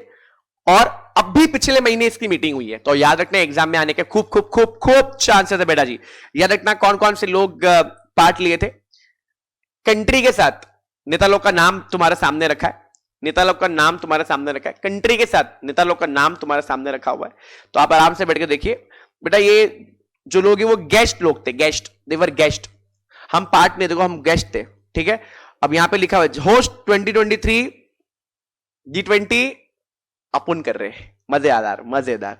चलो जी याद रखना, e governance national conference of e governance 25th, हमारे इंस्टीट्यूट की बुक में 24th लिखा हुआ है, हम 25th पढ़ रहे हैं। ऑब्वियसली बात है हमारे बुक में जूना लिखा हुआ है, मेरी जिम्मेदारी में आपको पूरा अपडेटेड पढ़ाओ। तो 25th नेशनल कॉन्फ्रेंस हुआ था। देखो यारो याद रखना, गवर्नमेंट को ई गवर्नेंस माने कि सर इंटरनेट की जगत से जोड़ाने के लिए, इंटरनेट जगत से जोड़ना बहुत जरूरी है। ई गवर्नेंस होना बहुत अनिवार्य है। ई गवर्नेंस होगा, अगर जुड़े रहेंगे हर चीजें तो मजे आएंगे। फॉर एग्जाम्पल एक गवर्नमेंट ने एक प्लान निकाला है, शक्ति स्कीम। कौन सी स्कीम, शक्ति स्कीम। कौन से स्कीम, शक्ति स्कीम। इसको मैं बोल रहा हूं गति शक्ति स्कीम। क्या नाम बोल रहा हूं, गति शक्ति स्कीम। समझाता हूं। अगर आप मुंबई में फिर बोलेंगे सर बंबई कैसे बोलते, बॉम्बे कैसा बोलते, लोग ऑफेंड हो जाते हैं। मुंबई में, ठीक है, आप मुंबई में हो साहब। अगर आप मुंबई में हो, प्लीज ध्यान देना मेरी बात साहब, अगर आप मुंबई में हो साहब, आप किधर हो साहब, अगर आप मुंबई में हो तो आपने एक प्रॉब्लम सहन की होगी, ट्रैफिक। सच्ची बोल, मुंडी ला रहा है ना घर पे, तू कर रहा है कि नहीं, मुंबई में तो दिखा नहीं, दिक्कत होती है कि नहीं साहब, बहुत दिक्कत होती है ट्रैफिक की। अरे लोग एवरेज 2-3 घंटा ट्रैफिक में बिताते, 2-3 घंटा ट्रैफिक में बिताते बेटा मुंबई वाले। अब मेरी बात समझना, क्यों मेजरली ना हमेशा काम हो रहा है। पहले रोड बनती है, फिर तो ओ भाई वायर डालना भूल गया, ओ भाई गैस की पाइप डालना भूल गया, ओ भाई ये भूल गया, वो भूल, नाला बनाना भूल गया, अरे भाई रोड बनाना भूल गया। दिक्कत यह है कि भैया हमारे भारत देश के पास पैसे तो है, रिसोर्सेस है, लोग है, बट सर प्रॉपर कोऑर्डिनेशन नहीं है, प्रॉपर कोऑर्डिनेशन नहीं है। तो मोदी जी ने, मेरा बेटे जी, मोदी जी ने, हमारे प्रधानमंत्री जी ने एक मिशन बनाया, एक योजना बनाई। योजना का नाम है गति शक्ति योजना। गति शक्ति योजना। मेरे प्यारे भैयों और बहनों, ऐसा मैं नहीं, सब मोदी जी बोल रहे थे। मेरे प्यारे भैयों और बहनों, आज रोड रेल से, रेल रोड से, waterways, everything will be connected, everybody will be informed. एक ही प्लेटफॉर्म में सब मालूम पड़ जाएगा। जैसे आज ऑनलाइन शॉपिंग करते हो ना, तो कहते हैं ऑनलाइन शॉपिंग करते सबको मालूम पड़ जाता है, वेंडर को मालूम पड़ जाता है कि कस्टमर ने क्या ऑर्डर प्लेस किया, because it is so fast. तो क्यों नहीं ये सेम चीज हम लोग हमारे इंफ्रास्ट्रक्चर डेवलपमेंट में लाए। साथियों, हॉलिस्टिक डेवलपमेंट होगा, ऐसा है देश की प्रगति में जोरदार डेवलपमेंट होगा। बस मोदी जी ने कह दिया, बस फिर तो क्या कहना था बेटा। गति शक्ति योजना एक एग्जाम्पल है जो ई गवर्नेंस दर्शाती है, जो ई गवर्नेंस दर्शाती है यारो, ई गवर्नेंस दर्शाती है। जैसे कि एग्जाम्पल यहां पे बोल रहा है कि ऐसा क्या हुआ है, ई गवर्नेंस दर्शाती है। बेटा एक प्लेटफॉर्म बनाया G2G प्लेटफॉर्म, आपने 11-12 में पढ़ा होगा, B2C, C2B। G2G का मतलब है गवर्नमेंट टू गवर्नमेंट। गति शक्ति का एग्जाम्पल है G2G का, गति शक्ति का एग्जाम्पल है G2G का, समझ रहे हो। जैसे कि G2B भी है, गवर्नमेंट डायरेक्ट बिजनेस को अप्रोच करता है, बिजनेस डायरेक्टली गवर्नमेंट को अप्रोच कर सकता है। एग्जाम्पल, पहले जब हमारे सीनियर्स CS बन चुके थे, तो हमको बोला करते थे कि हमको ROC के ऑफिस में फिजिकली जाना पड़ता था। जो मेरे बॉस हुआ करते थे, मेरे सीनियर्स हुआ करते थे। बट जिस वक्त मैं CS बना, तो हमारा हर काम लैपटॉप में हो जाता था, कंप्यूटर पे हो जाता था, बिकॉज MCA 21 वेबसाइट बन चुकी थी। MCA 21 वेबसाइट बन चुकी थी। साहब ये क्या है? ROC की वेबसाइट, जाके देख लो। नहीं देख रहे हो तो मैं बता दूंगा। MCA 21 की वेबसाइट आ गई, ROC का वेबसाइट है, हर काम ऑनलाइन हो जाता है यार।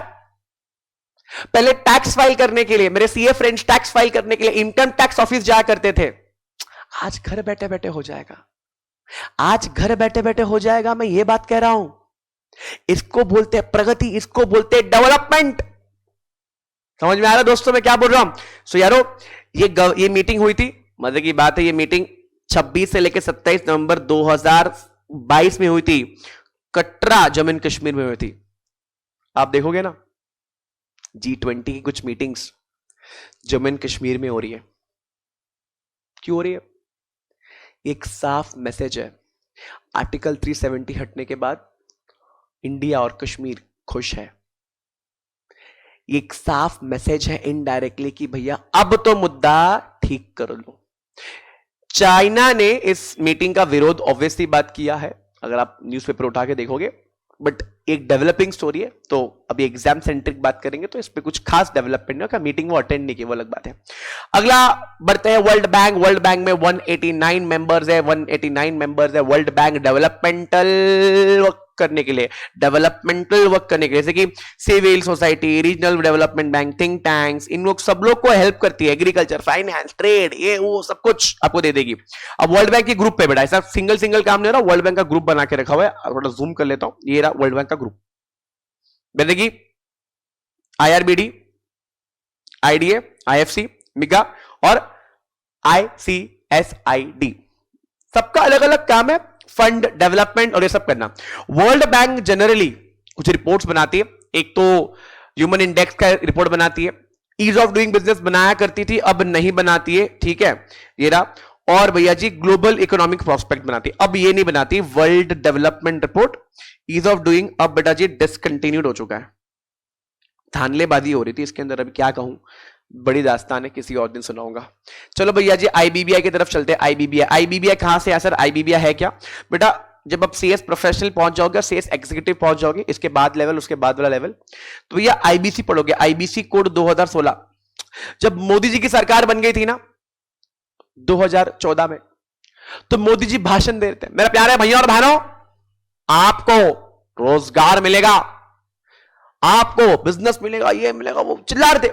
तो साइड में जेटली जी बैठे थे, लो साहब ऐसे वादे मत करो, बैंक्स बड़ी संकट में है। संकट किसका है साहब? संकट है NPA का। संकट किसका है साहब? संकट NPA का है। साहब एनपीए क्या होता है? एनपीए का मतलब होता है नॉन परफॉर्मिंग एसेट। क्या बोला sir? Non performing asset. Sir क्या बोले?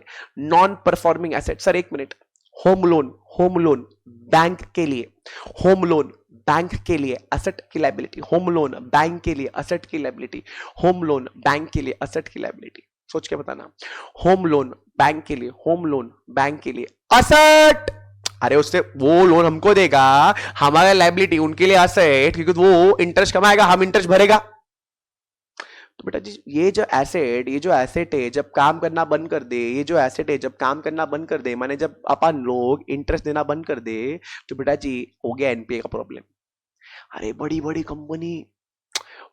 कंपनी बर्बाद हो गई। पहले हमारा अप्रोच था कंपनी का गला घोट के मार देना, कंपनी का गला घोट के मार देना, कत्ल कर देना, दी एंड कर देना। साथियों अब ऐसा नहीं होगा, पहले कंपनी के रिवाइवल पे काम करेंगे। तो first company will be revived. Revival करने के लिए हमने आईपी बना के रखा है। आईपी का मतलब होता है इंसॉल्वेंसी प्रोफेशनल। इंसॉल्वेंसी प्रोफेशनल धुरंधर किंग, जो कंपनी को सुधार पाए, कंपनी को बचा पाए। हम कंपनी का गला घोट के मारेंगे नहीं, वो लेंडर ऑफ लास्ट रिसोर्ट है कंपनी को मारने का। बढ़कर पहले कंपनी को बचाएंगे। एग्जांपल जेट एयरवेज, एग्जांपल रुचि सोया जो पतंजलि फूड्स बन गया है आज। रुचि सोया 12,000 करोड़ का लोन लेती है, भर नहीं पाती है, पतंजलि ग्रुप उसको अक्वायर करती है, लोन को पे ऑफ करती है, पूरा नहीं बट हेयरकट लेना पड़ा है। हेयरकट माने एसबीआई को थोड़ा नुकसान झेलना पड़ा, बट एसबीआई को जो है वो पैसा मिल गया, जो है वो पैसा मिल गया। समझ आ रहा मैं क्या बोल रहा हूं? इससे रुचि सोया कंपनी मरी नहीं, बच गई। अब रुचि सोया कंपनी को पतंजलि ग्रुप आगे बढ़ा रहा है, कंपनी का नाम चेंज कर दिया, पतंजलि फूड्स बन गया। जाके गूगल सर्च कर लो भाई, झूठ थोड़ी कह रहा हूं। और रेवेन्यू बूम बढ़ रहा है बेटा जी। ये आईबीसी का आविष्कार है, अरुण जेटली जी का आविष्कार है। अरुण जेटली हमारे फाइनेंस मिनिस्टर थे, वो हमारे साथ नहीं रहे, बट क्या इंसान, धुरंधर आदमी, क्या smart. That is what is required. ऐसे लोग हमारे इकोनॉमी में चाहिए यार। इतना सुपर एक्ट बनाया। बस आईबीबीआई क्या है? आईबीबीआई अथॉरिटी है, एक रेगुलेटर है जिसको काम है आईपी को देखना, आईयू को देखना, आरवी को देखना। आईपी का मतलब है इंसॉल्वेंसी प्रोफेशनल, आईयू को मतलब इंफॉर्मेशन यूटिलिटी, सब इंफॉर्मेशन भाई किसके अगेंस्ट क्या, कौन सा केस चल रहा है, क्या चल रहा है, आईयू में लिखा रहता है। अब आईबीबीआई बना कौन से एक्ट के तहत? आईबीसी 2016 के तहत बना है। आईबीसी 2016 के तहत बना है। कोई दिक्कत? इसमें करंट अफेयर्स में क्या सवाल पूछेंगे भैया? बोल देंगे अभी हाल ही में बता दो, अभी हाल ही में बता दो कौन सी एयरलाइन कंपनी ने आईबीसी के तहत अपनी फाइलिंग करी। चलो तुम लोग बता दो कौन सी एयरलाइन कंपनी ने अभी हाल ही में फाइलिंग करी है। नहीं पता? गो फर्स्ट, गो फर्स्ट याद रखना, गो फर्स्ट कंपनी का नाम याद रखना। गो फर्स्ट एग्जाम में आएगा तो भैया फेंक के मार के आना, गो फर्स्ट। अब थोड़ा सा यहां पे देख लो भैया कि आईबीबीआई हमने क्यों बनाया, तो भैया ये एक रेगुलेटर है, आईबीजी एक्ट के तहत बना, और हेडक्वार्टर कहां पर है हमने लिख दिया है। ठीक है, आईबीबीआई के बोर्ड के अंदर चेयरपर्सन होंगे, ठीक है, होल टाइम मेंबर होंगे। तो ये कंपोजिशन है, खास इतना याद रखना। आईसीएसआई इंस्टीट्यूट हमारा क्या काम है? सीएस बनाते भैया। इसका 3 चीज याद रखना, विजन मिशन सब याद रखना, विजन मिशन सब कुछ याद रखना। एग्जाम में कहीं पे भी आ सकता है, करंट अफेयर में आ सकता है, एलआर में आ सकता है, कहीं पे भी आ जाएगा भाई, रेडी रहना। अब भैया जी इसके बाद तो भैया स्पोर्ट्स शुरू हो जाता है, बट स्पोर्ट्स के बारे में थोड़ा टाइम में बात करेंगे। सीधा मैं जाता हूं पहले आईएमएफ की तरफ, मैं सीधा भाग रहा हूं आईएमएफ की तरफ, सीधा आईएमएफ की तरफ भाग रहा हूं। आईएमएफ आ जाओ यहां पे। आईएमएफ, आईएमएफ कितने कंट्रीज है? 190। आईएमएफ इंटरनेशनल मॉनेटरी फंड्स, पैसे देने की जिम्मेदारी इनके ऊपर है, पैसे देने की जिम्मेदारी इन पर है, पैसे देने की जिम्मेदारी इन पे। ठीक है, जब देश की बैंड बज गई है, मतलब बेटा हमने जनरली ये देखा है कि जब बेल आउट करने की बारी आती है तो आईएमएफ आ जाता है सामने। देखो आईएमएफ के अंदर ना कंट्रोल आईएमएफ को कौन करता है, याद रखना, कंट्रोल आईएमएफ को करता है एग्जीक्यूटिव बोर्ड। लिखा है यहां पर, ये देखो एग्जीक्यूटिव बोर्ड करता है। कौन कंट्रोल करता है? Executive board. कौन करता है भैया? Executive board. देखो मैंने हाईलाइट भी कर दिया, एग्जीक्यूटिव बोर्ड कंट्रोल करता है। एग्जीक्यूटिव बोर्ड माने control of IMF. IMF control करने के लिए एग्जीक्यूटिव बोर्ड में होना जरूरी है। कौन रहेंगे? जिसने ज्यादा पैसा डाला हुआ है। सो आईएमएफ के अंदर कंट्रोलर आप बन पाओगे जब आप ज्यादा कंट्रीब्यूट करोगे। फर्स्ट क्वेश्चन है क्या आईएमएफ के अंदर इंडिया एक पार्ट है? Answer is yes. सारे पैसे हमने रिटर्न कर दिए 2000 साल में, 2000 के ईयर में हमने सारे पैसे रिटर्न कर दिए। इंडिया ने सारे पैसे आईएमएफ से जो लिए थे वो रिटर्न कर दिए। करंट अफेयर्स में याद रखना, पाकिस्तान ने हाथ जोड़ा था, दे दो साहेब पैसा दे दो हमका, बहुत हालत खराब है। भगो यहां से, नहीं देंगे। जो करना है कर लो, अरे जो करना है कर लो, नहीं देंगे जाओ, ऐसा बोल दिया। कहने का मतलब बेटा जी जब देश को आर्थिक संकट आती है, फाइनेंशियल प्रॉब्लम आती है, तो आईएमएफ आपको बचाने के लिए हमेशा खड़ा रहेगा। ठीक है, आईएमएफ करती है क्या भैया? Furthering international monetary cooperation, discouraging ऐसी पॉलिसीज जो प्रॉस्पेरिटी को हार्म करे और कोलैबोरेट करके काम करना चाहती है। फंक्शंस आप आराम से देखो बैठ के। ठीक है, अब आईएमएफ और इंडिया की बात करूं तो ऑब्वियसली बात है, हमने सारा पैसा लौटा दिया, हम आईएमएफ के मेंबर है और एक्टिवली 2-2.5% के हिसाब से हमारी ओनरशिप भी अच्छी खासी है इन आईएमएफ। ठीक है जी, एक बार क्विकली मैं यहां से घूम के आता हूं। तो आरबीआई हमने कर लिया है, कुछ कुछ चीजें याद रखनी पड़ेगी। यस, हमने पूरा राउंड फिगर पूरा घुमा फिरा के बिमस्टिक वगैरह जो भी स्टैटिक वाली चीजें वो हमने कर दिए। अब कुछ फाइनेंशियल वाली बातें भी करेंगे कि फाइनेंशियली क्या क्या चीजें चेंज हुई है, क्या क्या जरूरी है। फाइनेंशियली बहुत सारी चीजें हुई है चेंज, तो वो भी हम लोग देखेंगे। तो गाइज शुरू करते हैं इस वीडियो का सेकंड हिस्सा, second part. The second part के अंदर हम करंट चीजें डिस्कस करेंगे। मैंने सारे स्टैटिक चीजें पिछले 50 मिनट के लिए डिस्कस कर लिया है। अब हम डिस्कस कर रहे हैं अगला पार्ट। इसके अंदर मैं नेशनल, इंटरनेशनल, स्पोर्ट्स और अपॉइंटमेंट पूरे 1 घंटे में अपन इसको डिस्कस कर लेंगे। सबसे पहला आपको हम लोग डिस्कस कर रहे हैं, that is discussing about Y break. They are talking about Y break. Sir क्या बोल रहे हैं इन लोग? Y break. They are talking about Y break. साहब वाई ब्रेक का मतलब क्या होता है? सर वाई ब्रेक का मतलब होता है योगा ब्रेक। एक योगा ब्रेक की बातें हो रही है। यस, एक योगा ब्रेक की बातें हो रही है। अब ऑफिस में भी होगा यारो योगा, अब ऑफिस में भी होगा यारो योगा, बिकॉज अब बोला है योगा एट ऑफिस चेयर। तो याद रखना कि सरकार ने वर्क लाइफ बैलेंस करने के लिए अब ऑफिस में बोल दिया कि भैया अब करना पड़ेगा योगा। एक योगा ब्रेक निर्धारित कर दिया गया है। Next is prime minister museum. Yes, and library जो था उसका नाम अब चेंज करके उसको बना दिया है Nehru. Yes, Nehru memorial museum, Nehru memorial museum and library society. Next पे बढ़ते हैं। मैं एकदम फास्ट जा रहा हूं तो एकदम ध्यान से मेरी बात सुनते रहना। अब बेटा जी ये बहुत गर्व की बात है जो मैं भी तुम्हारे सामने पढ़ने वाला हूं, ये बहुत गर्व की बात है। गर्व की बात क्या है सर? यहां पे बोल रहे कि सर पहली बार ऐसा हुआ है कि हम animation, gaming, visual effects and comic AVGC में हिस्सा लेने वाले हैं। किसने भैया? कहां होने वाला है सर? ये फ्रांस में होने वाला है। कहां होने वाला है सर? फ्रांस में होने वाला है। कहां होने वाला है? फ्रांस में। अपूर्वा चंद्रा जो सेक्रेटरी है of information and broadcasting minister, तो भैया ये मिनिस्ट्री अलग से है। इस मिनिस्ट्री का मिनिस्टर कौन है सर? इस मिनिस्ट्री का मिनिस्टर है none other than Anurag Thakur ji. तो भैया मिनिस्ट्री अनुराग ठाकुर जी के अंडर आती है और secretary Apurva ji animation, gaming, visual effect and comic को हम लोग रिप्रेजेंट कर रहे हैं। याद रखना ये हमारा फर्स्ट ईयर है, पहली बार हम लोग गए। अगले खबर की तरफ भैया जी धर्मेंद्र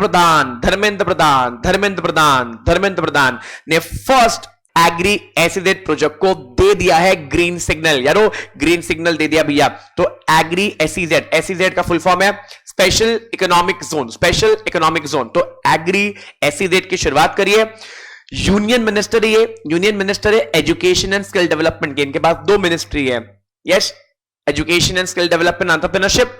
और जी धर्मेंद्र प्रधान जी ने इसको कर दिया है ग्रीन फ्लैग, ग्रीन सिग्नल दे दिया है न्यू दिल्ली में। नेक्स्ट खबर है भैया भारत देश के अंदर एजुकेशन लोन की ग्रोथ हो गई है 17% से ग्रोथ है। FY23 में 17% की ग्रोथ है, तो ये भी एक अच्छी बात है। एंड नेक्स्ट बढ़ेंगे हमारी भाषा हमारी विरासत। 75th इंटरनेशनल आर्काइव डे के अंदर हमने इसको लगाया। आप अगर जूम करके देखो तो आप यहां पर पिक्चर भी देख पाओगे। अगला इंपॉर्टेंट थिंग बोल दिया कि भैया सेंटर ने बैन कर दिया है 150 एंटी इंडिया साइड। यूट्यूब में ऐसे कुछ चैनल्स थे जो एंटी गवर्नमेंट बातें करते थे, तो ऐसे 150 वेबसाइट्स एंड यूट्यूब बेस्ड जो भी चैनल से इसको हमने कर दिया है बंद। पहली चीज। सेकंड थिंग इंफॉर्मेशन टेक्नोलॉजी में जो सेक्शन है 69A, इसके तहत ये सारी चीजें हुई है। और ये इसलिए होती है बिकॉज उनको miss information, safeguard of India sovereignty and integrity, ये सब चीज को ध्यान में रखते हुए हमने ये कर रखा है। 150 एंटी इंडियन सेंटर्स हो रहे हैं, बैन हो चुके हैं ऑलरेडी। नेक्स्ट, उधमपुर डोडा। उधमपुर डोडा एक ऐसी पार्लियामेंट्री कॉन्स्टिट्यूंसी बन चुकी है, संविधान के अंदर हमने लोकसभा राज्यसभा बना के रखा हुआ है।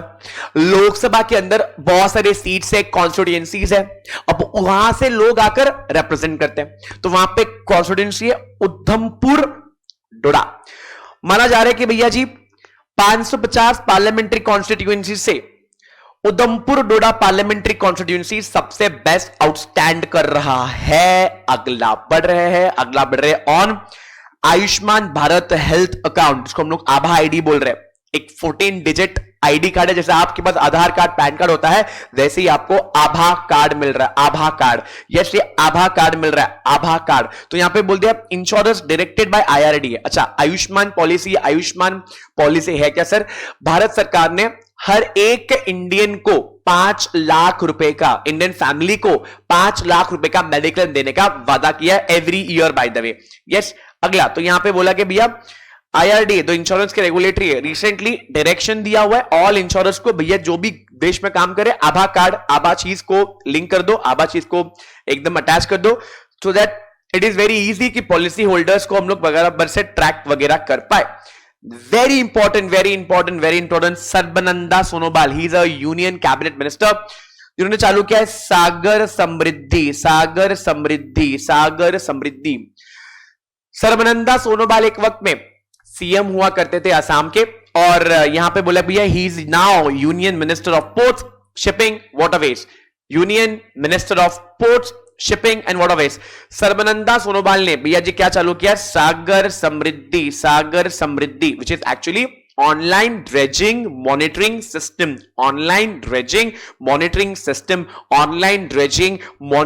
सो दैट हम लोग ना हर चीजों को बराबर से ट्रैक कर पाए। इससे ना एफिशिएंसी बढ़ेगी, इंप्रूवमेंट बढ़ेगी भैया, कि लोडिंग बराबर हो रहा है कि नहीं शिप के अंदर। So it's a very good thing जो हमारे मिनिस्टर जी है, यूनियन मिनिस्टर जी है, उन्होंने लॉन्च कर दी है।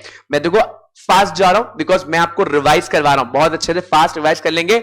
Don't forget to solve all the MCQs जो मैंने ऑलरेडी लगा के रखा हुआ है आपके चैट बॉक्स में।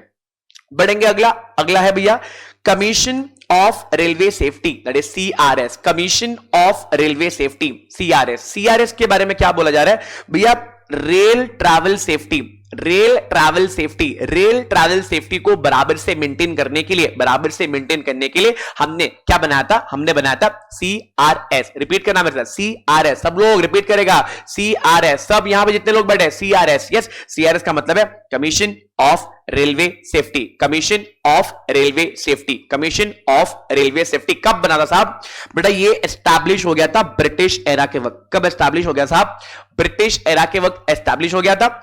यारो याद रखना, ये एक इंडिपेंडेंट अथॉरिटी बन चुकी है, और आज मोका के साथ काम कर रहा है। मोका मतलब ministry of civil aviation. Sir ministry of civil aviation कौन संभालता है? कौन से मिनिस्टर के पास ये मिनिस्ट्री है? तो बड़ा याद रखना, ज्योतिरादित्य सिंधिया। रिपीट करना मेरे साथ, ज्योतिरादित्य सिंधिया। इनके पास है ये मिनिस्ट्री। तो भैया जी कुछ चीजें जो हमको CRS के बारे में पता होनी चाहिए। सबसे पहला बोला कि commission of railway safety, CRS एक गवर्नमेंट बॉडी है। क्यों बनाई है भैया? रेलवे सेफ्टी को बराबर से मेंटेन करने के लिए। हेडक्वार्टर लखनऊ में, याद रखना, ये सारी इंपॉर्टेंट करंट है, एकदम फ्रेश चीज जो मैं आपको बता रहा हूं। अगला ये लो बात कर लो, नाम लिया महाशय का, सर जी यहीं पे हाजिर हो गए। सर जी कौन है सर? ये हमारे मिनिस्टर जी है। सर कौन है? ज्योतिरादित्य सिंधिया के पास 2 मिनिस्ट्री है। पहला ministry of steel and civil aviation, जो मैं अभी कह रहा था। सर न्यूज क्या है? न्यूज ये कि भैया इंडिया वर्ल्ड का 2nd लार्जेस्ट प्रोड्यूसर बन गया है क्रूड स्टील पे, बल्ले बल्ले। तो ये चीज याद रखना, परसेंटेज याद रखने की जरूरत नहीं है, कितने मैट्रिक टन हम प्रोड्यूस करो उसको याद रखने की जरूरत नहीं है। तो याद रखने की जरूरत है मेरे प्यारे भैया और बहनों कि कौन है मिनिस्टर। सेकंड हमारी रैंकिंग कौन से सेक्टर में आगे बढ़ गए, 2 नंबर में आगे हम लोग क्रूड स्टील में हम आगे बढ़ चुके हैं। अगला बेटा जी, रेलवे ने 1 लाख करोड़ खर्चा किया है बेटा, 1 लाख करोड़ खर्चा किया बेटा सेफ्टी मेजर्स पे, 1 लाख करोड़ खर्चा किया। तो Indian railway has invested more than 1 lakh crore in safety measures. तो ये याद रखनी बहुत जरूरी है। सर रेलवे के ऊपर आप 2-2, 3-3 खबर बोल रहे हो, क्यों? बिकॉज रिसेंटली बालासोर के अंदर जो ओडिशा की बहुत बड़ी रेल एक्सीडेंट हुई, तो इसके वजह से ना ये सारी चीजें ना पॉइंट पे आई, ये सारी चीजें इंपॉर्टेंट हुई है। आई थिंक आपको समझ में आ रही है मैं आपको क्या बोलने की कोशिश कर रहा हूं। बढ़ेंगे अगली तरफ भैया। अगला आ गया है सेडेशन लॉ। भैया सेडेशन क्या होता है जरा समझो, सेडेशन किस बारे में समझो, व्हाट इज सेडेशन, किस लिए सेडेशन, क्या है सेडेशन, जरा ध्यान से सुनना मेरी बात भैया जी। सेडेशन लॉ इन इंडिया का मतलब क्या होता है? सेडेशन का मतलब क्या होता है? सेडेशन का मतलब है आप ना ऐसे स्टेटमेंट्स बना रहे हो जो देश का इक्वालिटी, सॉवरेनिटी, इंटीग्रिटी पे आप तोड़ोगे। देखो सुन लो मेरी बात, थोड़ी हिस्ट्री सुन लो क्या हुआ था। सेडेशन लॉ किसने बनाया था? सेडेशन लॉ बनाया था अंग्रेजों ने। सेडेशन लॉ बनाया था किसने? अंग्रेजों ने। क्यों बनाया था? देखो समझो, उस वक्त इंडियंस जब भी हल्ला बोल करते थे तो ये क्या करते थे, सेडेशन चार्जेस लगा देते थे अगर ब्रिटिश सरकार के अगेंस्ट कोई बात करता था। अब बेटा ब्रिटिश से तो चले गए भैया, सेडेशन लॉ भारत देश से गया नहीं। जिस ब्रिटिश ने ये सेडेशन लॉ लाया था, उन्होंने 2008 में अपने देश पे सेडेशन लॉ हटा दिया। बट हमारा क्या, तो यहां पे बोला कि 22nd law commission recently report on section 124A which is actually dealing with sedation, ठीक है, ऑफ इंडियन पिनल कोड, क्या कहता है भैया? Has recommended retaining the sedition law while proposing amendments। बेटा जी अमेंडमेंट्स पे बहुत डार्क साइड है, ठीक है। अब यहां पे बोला कि this article delves in the significance of sedition law. The law commission recommends the argument surrounding it's retention और रिपील। अब सीधी बात, नो बकवास, ये बहुत संवेदनशील मैटर है, बहुत सेंसिटिव मैटर है कि सेडेशन लॉ हटाना चाहिए कि नहीं। आप आपके थॉट्स जरूर कमेंट सेक्शन में बताना कि सेडेशन लॉ को हटाना चाहिए कि नहीं हटाना चाहिए। एक बहुत फेमस लीडर है, अगर आपको पता रहेगा तो बड़े बहुत ही एक फेमस लीडर उभर कर आए थे because of sedition charges, that is Kanhaiya Kumar sedition laws की वजह से फेमस हुए थे। ऐसे और भी बहुत सारे लीडर्स है जो सेडेशन लॉस की वजह से बड़े फेमस बन गए थे, ठीक है जी। अगले कंसेप्ट की तरफ बात करते हैं, अलग टॉपिक के बारे में बात करते हैं, दिस रेलवे कवच सिस्टम। तो रेलवे कवच सिस्टम भी अगेन कंसेप्ट पे क्यों आया, टॉपिक पे क्यों आया? Again the recent accident. कवच सिस्टम होता क्या? कवच सिस्टम यारो सुन लो, ये एंटी कल्यूजन सिस्टम है भैया। जब ट्रेन दोनों सामने आ जाएगी तो ट्रेन रुक जाएगी खुद से, बिकॉज उनका सिस्टम ही ऐसा बना के रखा हुआ है। तो सर अगर ऐसा है तो फिर ओडिशा वाला में कुछ नहीं हुआ, ओडिशा वाले में हुआ नहीं क्योंकि उस सिस्टम वहां पे इंस्टॉल नहीं था। तो यहां पे लिखा है कि it's research design and standard organisation collaborated with 3 Indian vendor to create Kavach which assist locomotive pilot of avoiding signal passing at danger and overspeeding while aiding train operating during the adverse weather condition. तो it's a very good thing. यहां पर खुद हमारे railway minister Ashwini वैष्णव इसको testing किए थे। याद रखना, अश्विनी वैष्णव जो हमारे यूनियन कैबिनेट मिनिस्टर है ऑफ रेलवे, याद रखना ये सारे कंसेप्ट। अगला कंसेप्ट चलते हैं भैया जी, अगला कंसेप्ट है डॉक्टर मनसुख मांडविया। इस मिनिस्टर जी का भी नाम याद रखना, ही इज हेल्थ मिनिस्टर। क्या बोल रहे भैया? National food safety and standard में यहां पे बोला गया है ड्यूरिंग द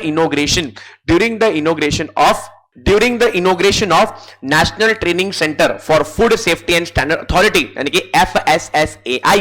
यहां पे उन्होंने क्या किया भैया जी, यहां पर एक ट्रेनिंग सेंटर खोला गया, कहां पर? उत्तर प्रदेश में खोला गया, गाजियाबाद में, जिसकी ओपनिंग हमारे जो हेल्थ मिनिस्टर है, फैमिली वेलफेयर मिनिस्टर है, डॉक्टर मनसुख मांडविया ने किया। डॉक्टर मनसुख मांडविया अभी सुर्खियों में भी थे बिकॉज ओडिशा में वो खुद पर्सनली चेक करने गए थे कि सब विक्टिम्स को जो भी उस रेल घटना में थे उनको बराबर से फैसिलिटीज मिल रही है कि नहीं। नेक्स्ट खबर है बेटा, 93 इयर्स हो गए डेक्कन क्वीन को, it's a very good thing. तो ये शुरू कहां से हुआ था भैया? आप देखोगे तो 93 एनिवर्सरी हो गई है जो पुणे एंड मुंबई के बीच में चलती है, and it is actually started जब ब्रिटिशर्स थे, उस वक्त का ये कहानी है, उस वक्त से शुरू है। अगला बढ़ रहा है भैया, ये तो बहुत बड़ी दुर्घटना है बट करंट अफेयर्स है तो ऑब्वियसली बात है, मुझे इसके ऊपर बात करना पड़ेगा।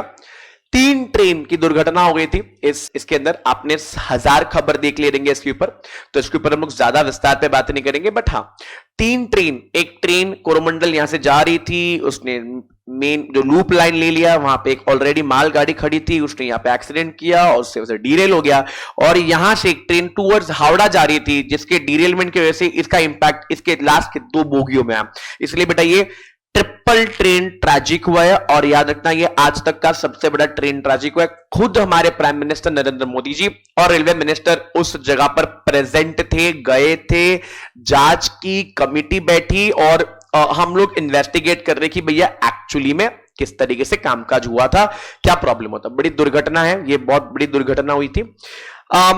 अगला इस रीजनल ऑफिस बनाना, हमको रीजनल ऑफिस बनाना, किस लिए बनाना है? Universal postal union. तो भैया जी न्यू दिल्ली के अंदर यूनिवर्सल पोस्टल यूपीयू एस्टैब्लिश किया गया। न्यू दिल्ली में इसका रीजनल ऑफिस रहेगा और it is been approve by Narendra Modi prime minister ji. क्यों बनाया गया भैया जी? ये एक्टिव रोल प्ले करेगा पोस्टल सर्विसेज को आगे बढ़ाने के लिए। अच्छा जी, अगला कंसेप्ट में चलेंगे। ये बहुत मस्त कंसेप्ट है भैया। न्यू पार्लियामेंट बिल्डिंग बन चुकी है, अब न्यू पार्लियामेंट बिल्डिंग को हम लोग कह रहे हैं संसद भवन। न्यू पार्लियामेंट बिल्डिंग बन चुकी है और न्यू पार्लियामेंट बिल्डिंग का नाम है संसद भवन। अब बेटा जी नया लोकसभा नया राज्यसभा बन चुका है, प्लस आप देखोगे तो सिटिंग स्पेस बढ़ा दी गई है, प्लस नंबर ऑफ सीट्स ज्यादा रखे, बिकॉज मेंबर्स अभी बढ़ने वाले हैं, because there will be again accounting population के हिसाब से कॉन्स्टिट्यूएंसीज डिवाइड होती है, तो अब उसको बढ़ाने वाले 2025-2026 में होने वाला है। बात करेंगे नेक्स्ट एसपीजी के बारे में। SPG is special protection group. Special protection group कब बनाया गया? इंदिरा गांधी के असैसिनेशन के बाद एसपीजी ग्रुप का गठन हुआ। न्यूज ये कहती है कि भैया अब एसपीजी को लीड करेंगे एडीजी का मतलब होता है additional director general, ADG. Okay जी, अब इसका बेसिकली अपॉइंटमेंट जो होने वाला है वो रैंक जो होगा वो एडीजी का होना चाहिए, बट अभी फिलहाल के लिए पहले के शुरुआत के कुछ टाइम के लिए जूनियर भी काम चल जाएगा, बट हाँ इसके बाद हम एडीजी से काम करेंगे। इसका मतलब ये इतनी बात गंभीर क्यों हो गई? जब पंजाब में इलेक्शन थे तो मोदी जी जा रहे थे एक ब्रिज के ऊपर से, और वो ब्रिज के ऊपर गए थे तो भैया यहां पर रोक दिया गया उनको। अब वहां पे कुछ भी हो सकता था, it was actually breach of security, और ये बहुत बड़ा कंसर्न है, बिकॉज प्राइम मिनिस्टर जब भी एक इंसान प्राइम मिनिस्टर बन जाता है वो देश की संपत्ति बन जाता है, तो बहुत बड़ी दिक्कत आ गई थी। It was breach of security. हालांकि एसपीजी की धुलाई मतलब ऑब्वियसली बात है, एक ब्रीच ऑफ सिक्योरिटी के बाद उनको फिर और बेटर प्लानिंग करना पड़ता है, ठीक है। ये हमेशा याद रखना है। एसपीजी कब बनाया गया था? एसपीजी बनाया गया था जब इंदिरा गांधी मैडम की असैसिनेशन हो गई थी अपने खुद के ही बॉडीगार्ड से। अगला भैया एक हाइड्रो पावर प्रोजेक्ट अप्रूव कर दिया गया, जो प्राइम मिनिस्टर मोदी और नेपाल के प्रधानमंत्री जी बैठे और यहां पर उन्होंने अप्रूव कर दिया। सर जो हमारी कंपनी है एसजेवीएन जो कंपनी है वो एक क्या बनाने वाली है? एक हाइड्रो इलेक्ट्रिसिटी प्रोजेक्ट बनाने वाली है, जो Arun river eastern of Nepal. Obviously तो उनका अप्रूवल लगेगा, बिकॉज हम उनका एक्चुअली सी को हम लोग रोकने वाले, उनकी नदी को भी हम लोग रोकने वाले, तो उनकी परमिशन के बिना काम नहीं होगा, और इससे इंडिया और नेपाल का रिश्ते और गहरे होंगे, और it is ultimately you can understand, इससे बहुत बेटर चीज होना है। याद रखना भैया, first Vande Bharat train north east से पीएम मोदी ने फ्लैग ऑफ की। अच्छा ये कहां से जा रही थी? तो भैया ये flag of Assam first Vande Bharat, ठीक है, फर्स्ट वंदे भारत ये गुवाहाटी से न्यू जलपाईगुड़ी जाएगी। न्यू जलपाईगुड़ी वो प्लेस है जहां से आप सिक्किम, दार्जिलिंग वगैरह जा सकते हो। ये 5 घंटे 30 मिनट का सफर होगा। अब याद रखना रिसेंटली उत्तराखंड से लेकर न्यू दिल्ली भी वंदे भारत लॉन्च कर चुकी है, तो वो भी याद रखना, ये भी एक रिसेंट ही कहानी है। Next, PM Modi chairs 8 governing council. हाँ, गवर्निंग काउंसिल में कौन होते हैं बेटा? नीति आयोग के होते हैं सीएम्स। मैंने ऑलरेडी बता दिया वीडियो के शुरुआत में बता दिया, सारे सीएम्स इसके अंदर होते हैं। तो भैया श्री नरेंद्र मोदी जी 8 गवर्निंग काउंसिल की मीटिंग में बैठे, जो नीति आयोग की होती है, जिसकी वजह से फ्यूचर का डिस्कशन कर रहे थे। तो यहां पे कितने लोग आए थे भैया? एलजी आए थे, सीएम्स आए थे, 19 स्टेट के सीएम आए थे और 6 यूटी के एलजी आए थे। Basically they are into plan that हम 2047 जो अमृत काल का हम लोग बोल रहे हैं, वहां तक हमारे इंडिया को एक नेक्स्ट लेवल अप करना है, तो उस मीटिंग में आए थे सब लोग। नेक्स्ट बड़ी खबर है, ये प्रधानमंत्री जी ने इनॉग्रेट किया हमारा संसद भवन। किसके साथ? ओम बिरला जो हमारे स्पीकर ऑफ द हाउस है, लोकसभा के जो स्पीकर है, उनके साथ किया और गेट नंबर 1 को खोल दिया गया, जिसके अंदर पूजा पाठ सब हुई। आप यूट्यूब पे वीडियोस भी देख सकते हो उनकी। एंड ये बड़ा इंपॉर्टेंट खबर है कि मोदी जी ने 75 रुपीज का कॉइन लॉन्च कर दिया। अच्छा, ये कॉइन जो होगा वो सर्कुलेशन में नहीं होगा, ये कॉइन सर्कुलेशन में नहीं होने वाला। आप चाहो तो इस कॉइन को खरीद सकते हो और अपने कॉइन कलेक्शन में रख सकते हो, बट आप इसको सर्कुलेशन में अलाउड नहीं है। तो याद रखना, announce launch of special 75 rupees coin, special 75 rupees coin जो पीएम मोदी ने इसी न्यू पार्लियामेंट बिल्डिंग के दौरान लॉन्च किया था। अगला, Indian government introduce 30% subsidy for sustainable shipping construction. अब क्यों सर ये जरूरत है? अब आपको समझना पड़ेगा, हमको हाइड्रोजन ड्रिवन सब चाहिए, कार बोलो, शिपिंग बोलो। तो यहां पे बोल रहे कि भैया जो हाइड्रोजन पोर्ट्स इन इंडिया उसको बढ़ावा देने के लिए हमने ministry of sports and shipping जो एयरवेज है, जो सर्बानंदा सोनोवाल के अंदर आता है, जो मिनिस्ट्री वो संभाल रहे हैं, उसके अंदर और बेनिफिट्स और सब्सिडी देने का प्लान किया। क्यों दिया? अब क्यों प्लान किया? सीधी बात है कि और मोटिवेशन मिले और हम लोग ग्रीन एनर्जी, रिन्यूएबल एनर्जी की तरफ थोड़ा शिफ्ट हो जाए। नेक्स्ट, पीएम जी ने नया प्लान किया कि नया कॉन्सुलेट ब्रिस्बेन में खोलने की बात है, ये ऑस्ट्रेलिया में है। और जब ये मीटिंग हुई थी तो बहुत लोग जमा हुए थे। जिस वक्त मैं रिकॉर्ड कर रहा हूं वीडियो, आज मोदी जी यूएसए में, और क्या बड़े बड़े स्पीच वहां पे हो रही है। बिल्कुल उस वीडियो को देखना, आप यूट्यूब पे जाके देख सकते हो। नेक्स्ट बेटा जी, very very important, ministry of AYUSH and ministry of you can say ministry of minority affairs को यूनानी मेडिसिन सिस्टम बनाने के लिए उन्होंने कोलैबोरेट किया हुआ। Sir again it's a very good thing, जिसके लिए 43.43 करोड़ का सैंक्शन किया हुआ है। प्रधानमंत्री जन विकास यश कार्यक्रम है ये, और इसके लिए दोनों मिनिस्टर ने मिलकर ये काम करने का प्लान किया।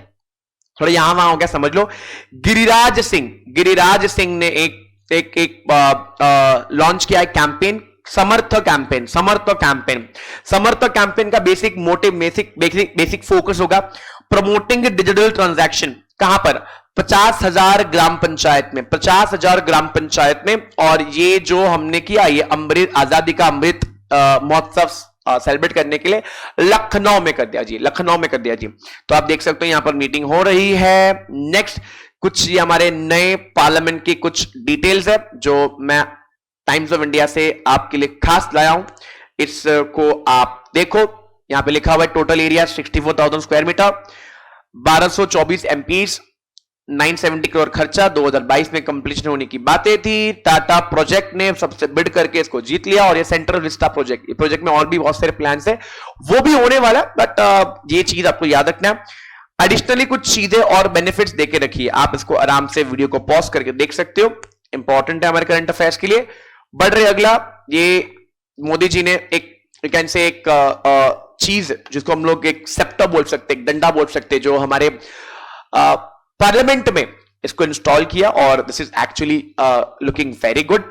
बट यस, सेंगोल जो है, इसके ऊपर बहुत सारे वाद विवाद हुए, बट अल्टीमेटली इसको इंस्टॉल कर लिया है हमारे नए संसद भवन में।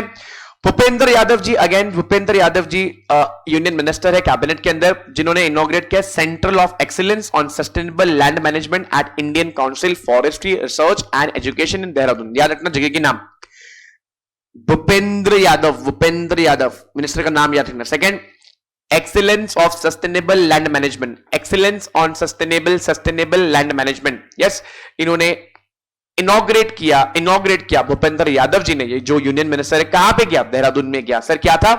Excellence of sustainable land management. बढ़ रहे आगे, अमित शाह जी ने फाउंडेशन स्टोन रखा। यस, किसके लिए? National academy coastal policing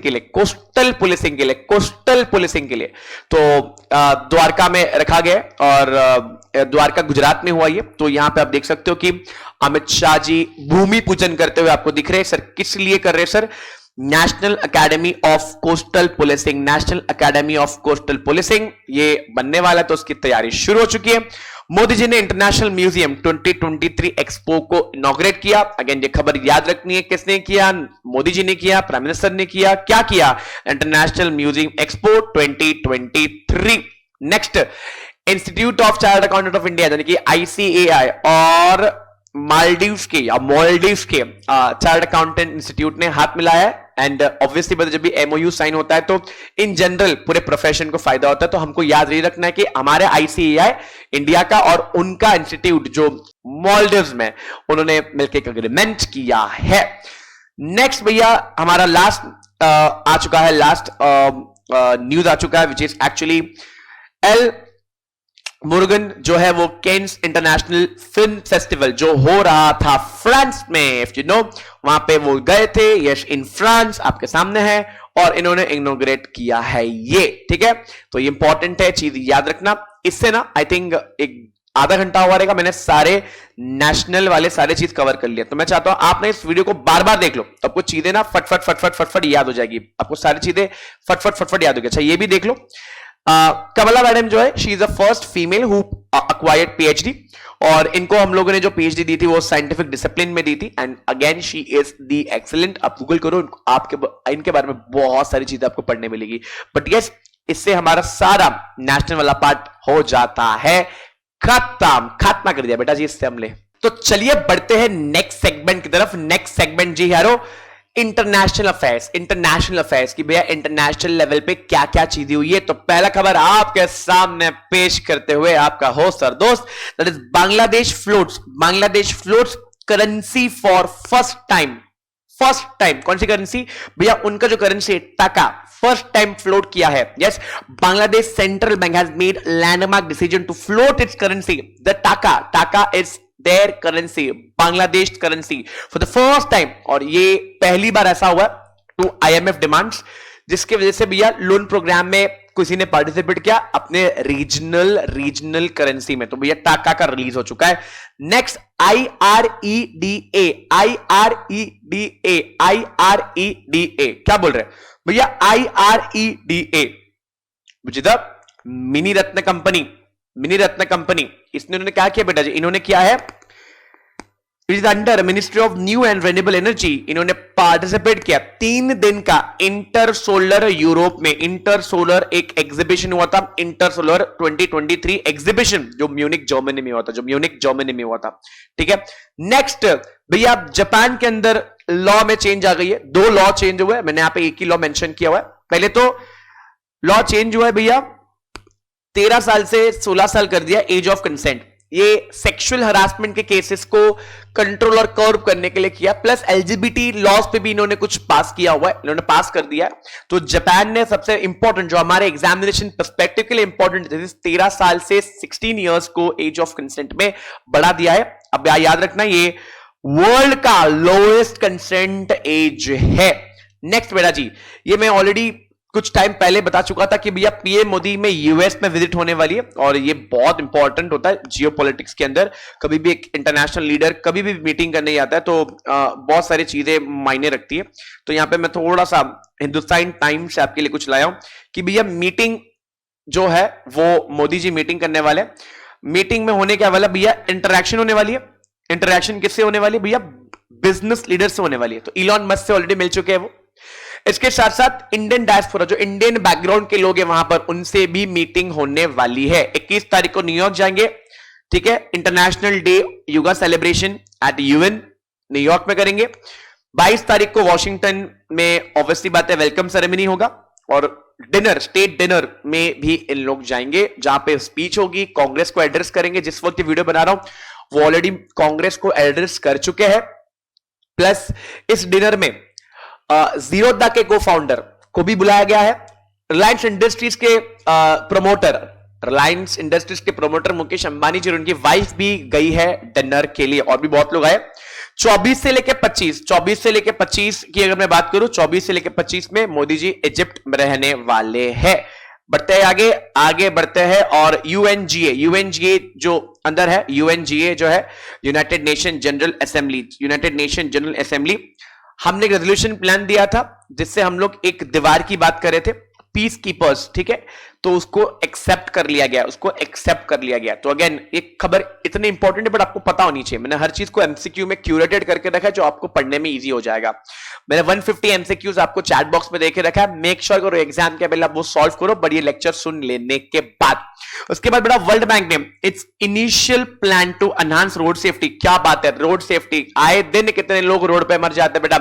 Bharat देश के अंदर हम हेलमेट पहनते हैं अपने सेफ्टी के लिए, नहीं फाइन बचाने के लिए। तो बात तो याद रखना बंधु, बहुत लोग मर जाते हैं बिना हेलमेट के ड्राइव करते हैं, कितने लोग की गाड़ी में तो आईने ही नहीं होते हैं। तो बेटा जी ये चीज याद रखना कि वर्ल्ड बैंक ने रोड सेफ्टी को प्रमोट करने के लिए पहली बार यूएसडी 358 मिलियन खर्चा करने का प्लान किया, बट यहां नहीं, बांग्लादेश ढाका में किया हुआ है। अगला बढ़ते हैं भैया जी।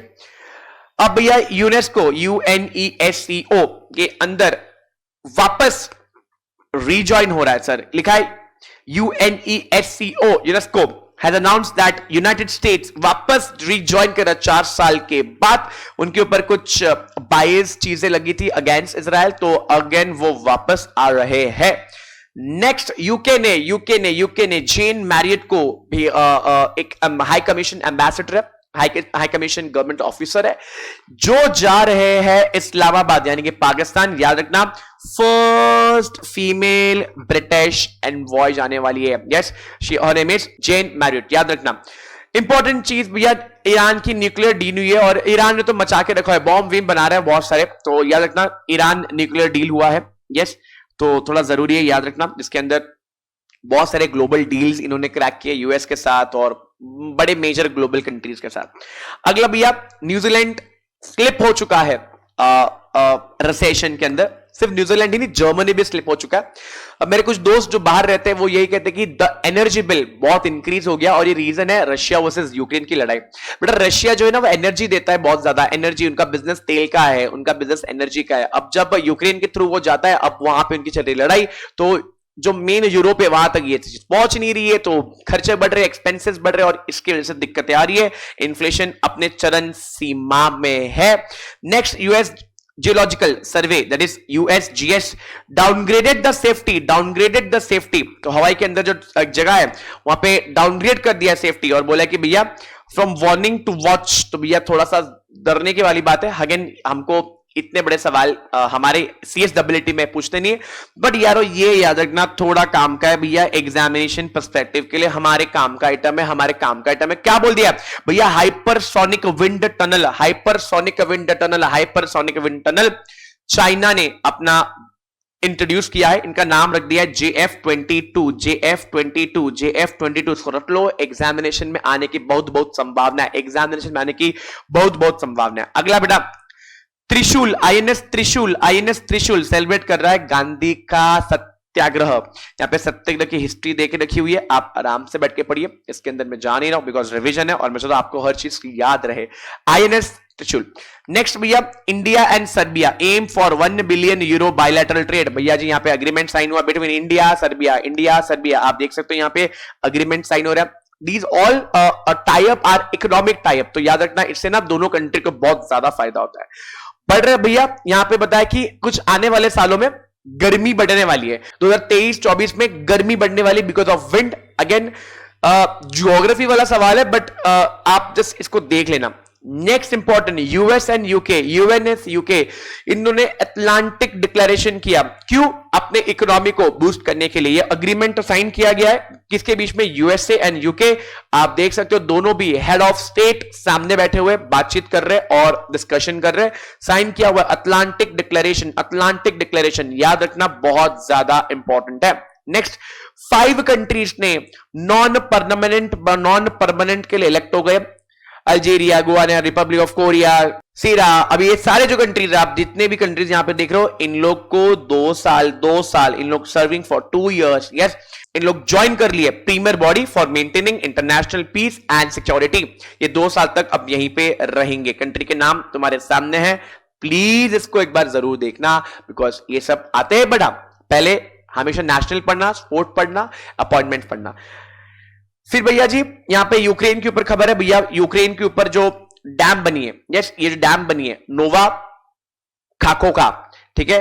अब ये जो डैम बनी है it is basically Ukraine affecting the region stability energy supply and agriculture. Destruction हुआ इसका, इसकी वजह से हालत खराब है। आप यहां पे देख सकते हो मैंने मैप लगा के रखा है, इसको डिस्ट्रक्शन कर दिया गया। क्रिप्टो मार्केट हिल गया बिकॉज बाइनेंस पे ऊपर केस चालू हो गया, लीगल केस चालू हो गया। किसने चालू कर दिया भैया? अमेरिका की सेबी ने। इसका नाम है SEC, अमेरिका के सेबी, मतलब अमेरिका का रेगुलेटर को हम लोग बोलते हैं सिक्योरिटीज एंड एक्सचेंज कमीशन। भैया यहां पे दिक्कतें आ गई है। अगला भैया जर्मनी भी भैया जी चला गया है रिसेशन के अंदर। मैंने अभी जस्ट आपको बताया न्यूजीलैंड जर्मनी चला गया है रिसेशन के अंदर। भैया जी UAE Dubai to host world largest conservation conference 2025 में होने वाला है। फ्यूचर न्यूज है बट हमको पता होनी चाहिए। दुबई इसको होस्ट करने वाला है 2025 में, याद रखना। ओके जी अगला WMO वर्ल्ड मेट्रोलॉजी ऑर्गेनाइजेशन ने फर्स्ट फीमेल सेक्रेटरी जनरल को अपॉइंट कर दिया है। ये रहे वो कहां के? अर्जेंटीना के। याद रखना, बहुत बहुत इंपॉर्टेंट है। अगला भैया नॉर्थ कोरिया ने फर्स्ट स्पाई सैटेलाइट लॉन्च किया और अल्टीमेटली क्या हुआ? डिस्ट्रक्शन, फेल हो गया। तो याद रखना कि north Korea space ambition, the countries first attempt at launching military spy ended in failure. Very good, आगे बढ़ते हैं। तो भैया बांग्लादेश और यूएस एक जॉइंट नेवल एक्सरसाइज कर रहे हैं। बड़ा ये इंपॉर्टेंट होता है एग्जामिनेशन के लिए। जब मैं बोलता हूं इंपॉर्टेंट तो प्लीज इसको इंपॉर्टेंट याद रखना। बांग्लादेश और यूएस के बीच में एक नेवल एक्सरसाइज हो रहा है। It's a joint naval exercise, याद रखना, ठीक है। BNS निर्विक इनके शिप का नाम है। नेक्स्ट है Indian railways hand over 20 road gauge locomotive to Bangladesh. Bangladesh बड़ी सुर्खियों में। एक कंसेप्ट है, एक इंस्टीट्यूशन है, बिम्स्ट्रिक। यस, याद रखना, बे ऑफ बंगाल। मैंने ऑलरेडी इस वीडियो की शुरुआत में बताया था। ब्रिक्स करके एक इंस्टीट्यूशन है जिसके अंदर ब्राजील, रशिया, यस, ये सारी कंट्रीज जो उभरती हुई इकोनॉमी है, उसके अंदर बांग्लादेश ने अप्लाई किया है कि उनको भी उसका पार्ट बनना है। तो याद रखना। Israel tie up with IITM to set up water technology centre. ये भी याद रखना है, IITM, यस, इनके साथ अग्रीमेंट किया कि so that they can actually develop the water technology centre. Next Japan सोच रहा है बेटा, जापान सोच रहा है हमारी UPI टेक्नोलॉजी को वो भी अडॉप्ट कर ले, तो it's a good thing for us. Next बेटा जी, नेपाल ने 2025 को क्या बोल दिया? स्पेशल टूरिज्म ईयर बोल रखा है। क्या बोल के रखा है? स्पेशल टूरिज्म ईयर बोल के रखा हुआ है। बढ़ते हैं आगे। G7 कंट्रीज हमको ऑलरेडी पता है, हमने इस वीडियो में डिस्कस कर लिया है। G7 कौन है? G8 एंड G20 सब कहानी में ऑलरेडी बता चुका हूं। ऑपरेशन करुणा भैया, ऑपरेशन करुणा इंडिया ने बिगिन कर लिया है टू असिस्ट म्यांमार। तो एक साइक्लोन आया था मोचा, उसके तहत जो भी बर्बादी हुई है उसके अगेंस्ट हम लोग हेल्प करने चले गए थे हमारे पड़ोसी को, जहां पर अब यहां पे म्यांमार की बात कर रहा हूं, जहां पे मिलिट्री राज चल रहा है। कू हो गया था। कू का मतलब होता है कि भैया नेता को हटा दिया, प्रेसिडेंट को हटा दिया, प्राइम मिनिस्टर को हटा दिया और खुद मिलिट्री रूल लगाने लग गए। समझ में आई बात? अब बेटा जी, ये ऑलरेडी मैंने फिल्म फेस्टिवल के बारे में बताया, जिनसे इंटरनेशनल लेवल का है। फ्रांस में हो रहा है, ये फ्रांस में हो रहा है। आपको याद रखना है, जो इंपॉर्टेंट है हमको इंडियन कॉन्टेक्स्ट में याद रखना है कि दादा साहेब फाल्के अवार्ड जो है, best actress, best actor, male playback singer, female playback singer, ये सारी चीजें आप लोग को याद रखनी, because that is very important and crucial. Next भैया जी, वर्ल्ड बैंक ने 82 मिलियन का लोन अप्रूव कर दिया है। ठीक है, किसके लिए? तो भैया जी इन्होंने इंडिया के लिए जो ज़ोनोटिक बीमारियां होती है उसको दूर करने के लिए, कंट्रोल करने के लिए हम लोग ने क्या कर दिया है? 82 मिलियन का एक लोन हमको मिल गया है। Next, Libyan parliament has express PM Fathi. तो क्या बन रहा है भैया? Libya's political scene has been thrown into turmoil as the nation eastern based parliament voted to remove prime minister. भैया प्राइम मिनिस्टर को टाटा बाय बाय कर दिया। ठीक है, vote of no confidence pass होता है ये सब चीजों में, और यहां पे टाड़ा बाय बाय कर दिया है। भैया जी ब्राजील की बात है। Top chicken exporter confirm first ever flu. अच्छा, ये ब्राजील में भी चल रहा है, चाइना में भी चल रहा है, याद रखना चाइना में भी चल रहा है।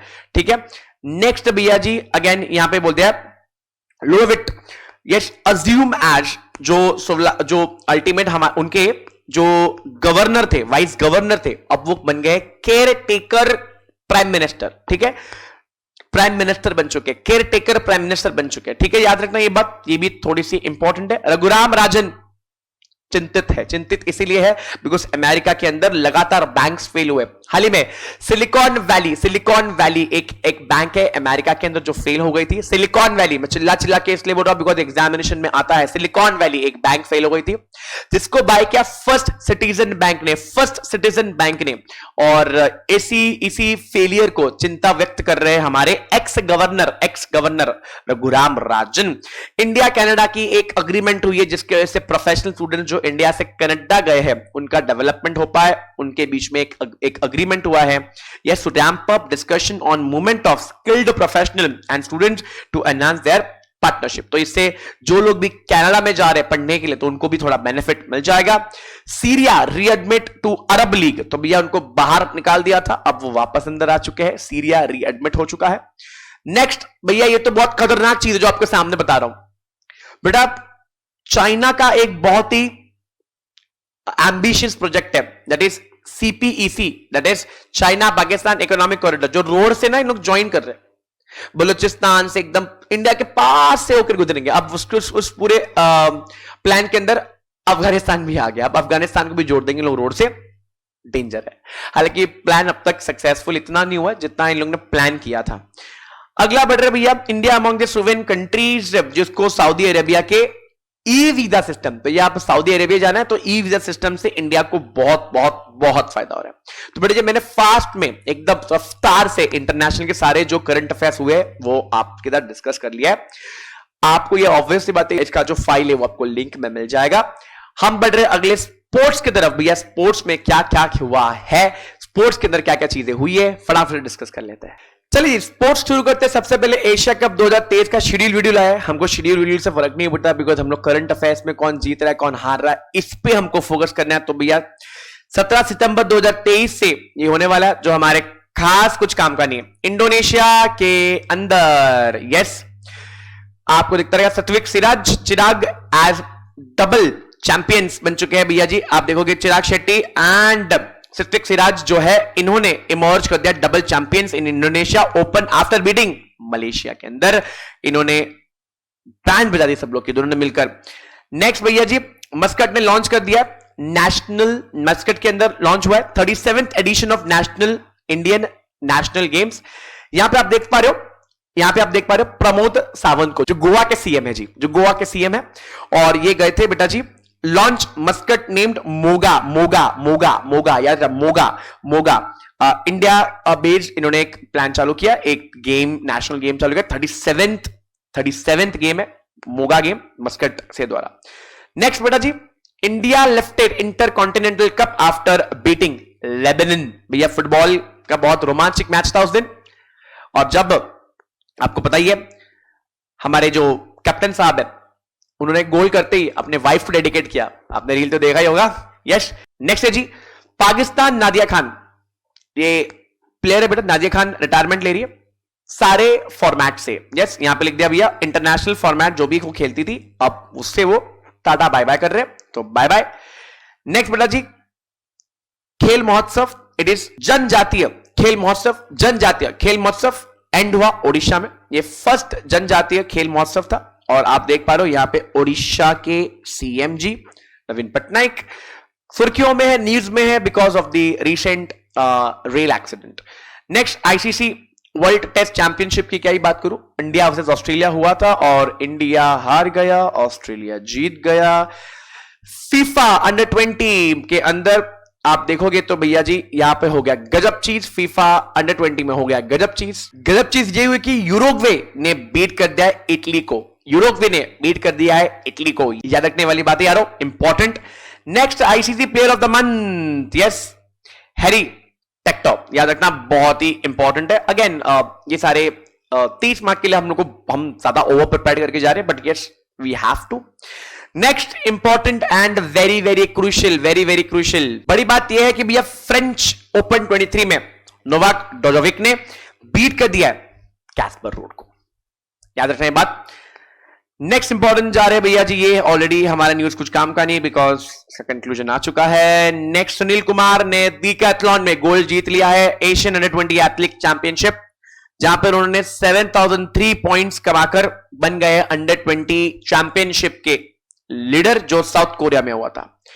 अगला भैया सर्बिया एंड यूएसए, एक फीफा 3x3 वर्ल्ड कप होता है 2023 में, जहां पर सर्बिया के मेन एंड यूएसए के वुमेन ने ये कप जीत लिया है। नेक्स्ट आप आते हो तो it is related to football and it is related to retirement. जो खबर है ज़लाटन इब्राहिमोविच जो अनाउंस कर चुके हैं अपनी रिटायरमेंट फुटबॉल से, तो इंपॉर्टेंट है।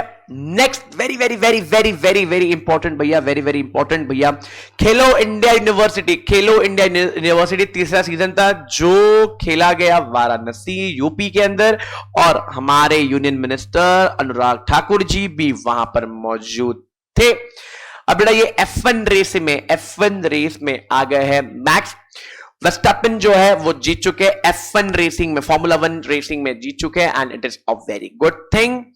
इंडिया डिफीट पाकिस्तान, नई बात नहीं है, बहुत हमेशा से होती है। इंडिया डिफीट पाकिस्तान, जहां पे हॉकी जूनियर एशिया चैंपियनशिप में स्कोर आपके सामने है, तो इंडिया ने डिफीट कर दिया है जूनियर एशिया कप में पाकिस्तान को। नेक्स्ट बेटा जी कावा वुमेन्स चैलेंज कप में आप देखोगे तो एनएससी कावा वुमेन्स वॉलीबॉल चैंपियनशिप में आप देखोगे इंडिया जीत चुका है डिफीटिंग कजाकिस्तान, तो बहुत अच्छी बात है जी। नेक्स्ट ऑरेंज कैप का विनर हमारे शुभमन गिल है। आपको पता है आईपीएल हाल ही में खत्म होता है, आईपीएल के बहुत सारे करंट अफेयर्स होंगे। चेन्नई सुपर किंग आईपीएल 2023 जीत चुके हैं गुजरात टाइटंस को हराकर। पर्पल कैप जो सबसे ज्यादा विकेट लेते हैं वो है मोहम्मद शामी के पास। अंबती रायडू जो चेन्नई सुपर किंग के लिए खेलते हैं वो ले रहे हैं अपने रिटायरमेंट। अगेन F1 रेसिंग के ऊपर है, हम ऑलरेडी ऊपर देख चुके हैं। नेक्स्ट मैग्नस कार्लसन, ये 2023 superbet rapid and blitz Poland जो actually which is related to chess, ये जीत चुके हैं। Next third edition Khelo India, ये हमने भी जस्ट देखा जहां पर हमारे मिनिस्टर जी भी आए थे। Next is Adidas. एडिडास क्या कर रहा है साहब? एडिडास कर रहा है कि स्पॉन्सर कर रहा है, क्या स्पॉन्सर कर रहा है? जर्सी और क्रिकेट किट सब कुछ स्पॉन्सर कर रहा है। लगभग 300-350 करोड़ की पूरी डील है और ये खर्चा कर रहा है आपके सामने। एडिडास एक इंडियन टीम का नया किट स्पॉन्सर बन चुका है। नीरज चोपड़ा जी भैया ये तो तहलका मचा रहा है, ये बंदा डायमंड लीग और वर्ल्ड के जैवलिन में अब भाई का नाम पूरा उच्चतर स्तर पे चला गया। यस, तो नीरज चोपड़ा जी एकदम वर्ल्ड के अभी नंबर 1 जैवलिन के रैंकिंग में आ जाते हैं। इटालियन ओपन 23 आप देखोगे डेनिल मेदवेदेव ने ट्रायम्फ कर दिया, मतलब जीत चुके हैं भैया जी, और ये भी एक इंपॉर्टेंट है। अगर आप देखो टेनिस खेल रही है। Next important TT championship, table tennis championship जो हम लोग कॉलेज में खेलते रहते थे। इंडिया ने 16 गोल्ड मेडल जीते भैया जी, 16 गोल्ड मेडल, खाने की बात नहीं। South Asian youth table tennis championship हुआ था। नेक्स्ट बेटा फीफा, ये फ्यूचर है कि भैया फ्यूचर फीफा का क्या होने वाला है, 2026 की ऑफिशियल ब्रांड ये सब कुछ रिवील कर दिए, आप आराम से बैठ के पढ़ सकते हो। नेक्स्ट एफसी बार्सिलोना ने 27th ला लीगा टाइटल जीत लिया है। नेक्स्ट बेटा तेलंगाना के वुपाला प्रणीत, इंपॉर्टेंट है, वुपाला प्रणीत जीत चुके हैं, क्या जीत चुके हैं 82nd वो ग्रैंड मास्टर बन चुके हैं, 82nd ग्रैंड मास्टर बन चुके। Very very crucial, very very important. इससे हमारे सारे स्पोर्ट्स के ऑलमोस्ट खत्म होने गया। मेसी जी जो बन गए हैं स्पोर्ट्समैन ऑफ द ईयर, तो ये बहुत अच्छी चीज है 2023 में। प्लस राजस्थान रॉयल के यशस्वी जायसवाल ने रन बना दिया 50 13 बॉल में। ये हाल ही की मैच है जो बहुत ही उम्दा बैटिंग प्रदर्शन देखा गया और बहुत ही मोटिवेशनल इंसान है। तो भैया जी इससे हमारे सारे स्पोर्ट्स वाले जो करंट अफेयर्स है हमारे एग्जाम रिलेटेड, भैया इसका हो गया है समाप्ति। थोड़े बजट रिलेटेड बातें आपको पता होनी चाहिए। बजट 2023 हाल ही में 1 February को आया था। अच्छा, budget is what? Budget is nothing but an estimation of income expenditure जो नेक्स्ट वित्तीय वर्ष यानी कि फाइनेंशियल ईयर इंडिया कमाने वाली है। अगर आप देखो 112 आर्टिकल के साथ डील करता है, 112 आर्टिकल ऑफ संविधान से डील करता है और 1 अप्रैल से शुरू होता है 31 मार्च तक। आप देखोगे तो it is estimation of revenue and expenditure जो भारत देश करने वाला है। ये फर्स्ट फ्री इंडिया का आप न्यूज़पेपर देख पा रहे हो। अच्छा, निर्मला जी 6th ऐसी फाइनेंस मिनिस्टर बनने वाली है जो लगातार 5 कंसेक्यूटिव बजट दे चुके हैं। उसके पहले अरुण जेटली, चिदंबरम, यशवंत सिन्हा, मनमोहन सिंह, मोरारजी देसाई और आज मैडम का भी नाम इसमें शामिल हो गया। अच्छा, मैडम हमेशा ये रेड कलर का ना एक पोथा लाती है, एक बैग लाती है जिसके अंदर बही खाता मैडम बोलती है इसको। ये कवर है। पहली बार मैडम ने 2021 में टैबलेट से पहली बार टैबलेट से रीड किया था बजट। अगर आप देखोगे ये पहले के जमाने में ऐसे रीड किया जाता था, जो ब्रिटिश ट्रेडिशन को प्रतीक करता, पर मैडम ने पहली बार ऐसा रेड कलर का पोथा लाया 2021 में, और ये जो कवर है रेड कलर केस है वो लेकर वो बजट जाती है। बजट में बहुत बड़े बड़े अनाउंसमेंट हुए जो आपको ध्यान रखना है। इस बजट में क्या हुआ, फिशरीज को लेकर, टैक्स रिलेटेड लेकर, वो सारी बहुत सारी चीजें अपडेट हुई है। आप देखोगे 1 Feb 23 में बजट आया। मोदी जी की सरकार का ये 11वां बजट था। सर ऐसा कैसे, 2019 में इलेक्शन ईयर के टाइम इंटरिम बजट हुआ था, वो भी इंक्लूड करके बोल रहा हूं। अब कुछ अपॉइंटमेंट्स हमको याद रखते जो हमारे इस पूरे वीडियो का आखिरी हिस्सा बन जाएगा। अपॉइंटमेंट्स जो हमारे प्रवीण श्रीवास्तव जी है, प्रवीण श्रीवास्तव जी है वो बन गए हैं अब सेंट्रल विजिलेंस के कमिश्नर। विजिलेंस, सेंट्रल विजिलेंस हमने बनाया है करप्शन को क्रैक डाउन करने के लिए, करप्शन को रिड्यूस करने के लिए। आप सब मेन लोगों को यहां पे देख सकते हो, मोदी जी खड़े हैं, प्रेसिडेंट, वाइस प्रेसिडेंट, और ये रहे प्रवीण श्रीवास्तव। नेक्स्ट बेटा जी सुमन शर्मा 1990 बैच, इसको यूपीएससी चेयरमैन हमने बना दिया। ये है यूपीएससी के चेयरपर्सन और बाजू में यूपीएससी के मेंबर आप देख पा रहे हो। मनोज सिन्हा चेयरमैन है। अभी नीचे आएगा कि मनोज सिन्हा को हाल ही में यूपीएससी का मेंबर भी बनाया गया है। नेक्स्ट बेटा CAG CAG controller auditor general, controller auditor general बेटा जी जो सरकार का ऑडिट करता है। जैसे सीए कंपनीज का ऑडिट करता है, वैसे सरकारी नियत, सरकारी कंपनी, सरकारी योजना, इसको कंट्रोल कौन करता है, कैग देखता है, ऑडिट करता है। तो यहां पे बोला कि जो हमारे गिरीश चंद्रा जी वो रीइलेक्ट हो गए as an external auditor of world health organization. R N. Jayaprakashan and Monal D Chokshi related as president of secretary of swimming federation, याद रखना स्विमिंग फेडरेशन। नेक्स्ट इंपॉर्टेंट जी हमारे दादा यानी कि Saurabh Ganguly ex BCCI president बन गए हैं ब्रांड एम्बेसडर ऑफ त्रिपुरा, याद रखना। नेक्स्ट ये न्यूज मैं पहले ही वीडियो की शुरुआत में रिकॉर्ड कर चुका हूं, that is about Ravneet Kaur CCI के चेयरपर्सन बन चुके हैं। नेक्स्ट ये मैंने अभी जस्ट बताया जी मनोज सोनी बन गए हैं यूपीएससी के chairman. Next important DGP, Karnataka के डीजीपी प्रवीण सूद अब बनेंगे नेक्स्ट सीबीआई डायरेक्टर बनेंगे प्रवीण सूद जी बनेंगे next CBI director. Next Alia Bhatt बन गई है गुची की brand ambassador, she will be a global brand ambassador. Plus recently Deepika Padukone को भी हाल ही में क्या बना दिया गया है, brand ambassador of LV. Next Ayushmann Khurrana brand ambassador बन रहे स्पेशल ओलंपिक जो बर्लिन में होने वाला है, तो उनके ब्रांड एम्बेसडर बन रहे स्पेशल ओलंपिक के लिए। नेक्स्ट स्पोर्ट्स ब्रांड पुमा इंडिया ने अनाउंस किया कि भैया क्रिकेट टीम की जो कप्तान है हरमनप्रीत कौर, उनको ब्रांड एम्बेसडर बनाया जा रहा है। ये अपॉइंटमेंट है, याद रखना।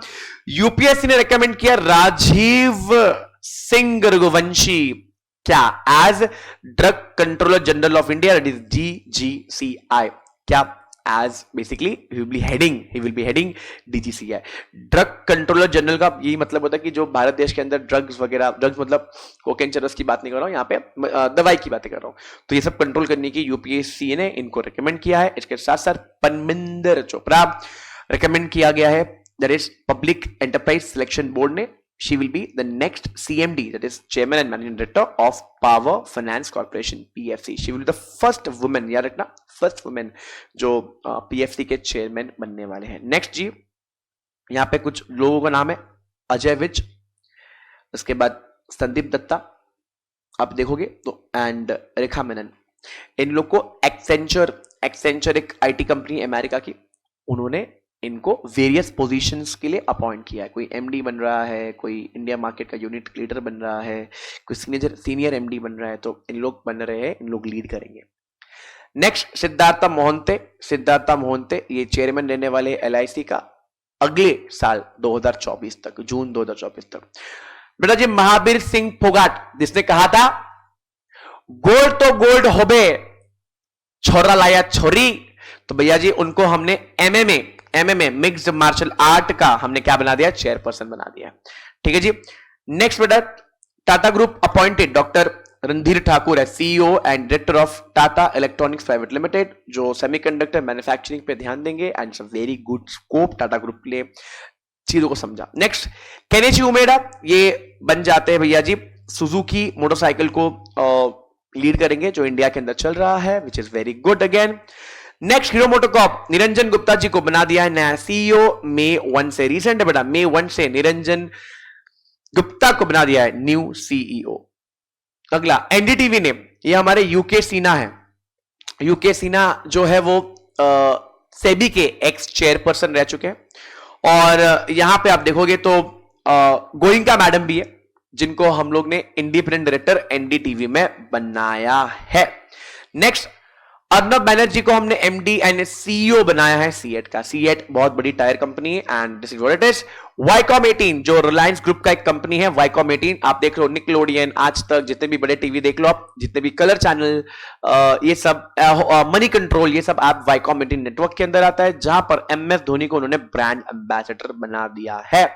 अगला बड़ा ही important, very very important, very very important, BVR Subrahmanyam ji. मैंने स्टार्टिंग में बोल दिया था बीवीआर सुब्रमण्यम जी, यस, मैंने सामी सामी बोला होगा। सुब्रमण्यम जी को बना दिया है हमने, क्या हमने बना दिया है, CEO of NITI Aayog. Very important, मैं बोल रहा हूं वेरी वेरी इंपॉर्टेंट। तो यारो मैंने ना कोशिश यही करी है कि मैं हर चीज एक छोटे से वक्त में समेट लूं। नॉट ओनली दैट, मैंने आपके लिए करंट अफेयर्स की पूरी शीट बना के रखी है। फॉर एग्जाम्पल अगर मैं यहां पे लगा दूं, यहां पे देखो लिखा हुआ है विच इंस्टीट्यूशन, देखो मेरे सामने मैंने लगा के रखा हुआ है, मैं आपको स्क्रीन पे दिखा देता हूं, चाहिए तो ये लगा दिया मैंने, स्क्रीन पे लगा दिया। अप्रैल मंथ का, ऐसा मैंने पूरे महीने का बना के रखा हुआ है, थोड़ा वो बाहर जा रहा है, मैं आपके लिए रीड कर लेता हूं। विच institution has set up the corporate debt management development fund. तो बेटा जी पहले सोचो, 4 क्वेश्चन मैंने तेरे सामने लगा दिया। सिंजिन कौन से एरिया का है, मुझे पता है, वो तो भैया जी ईयू का है, ये सेबी ने करा हुआ है।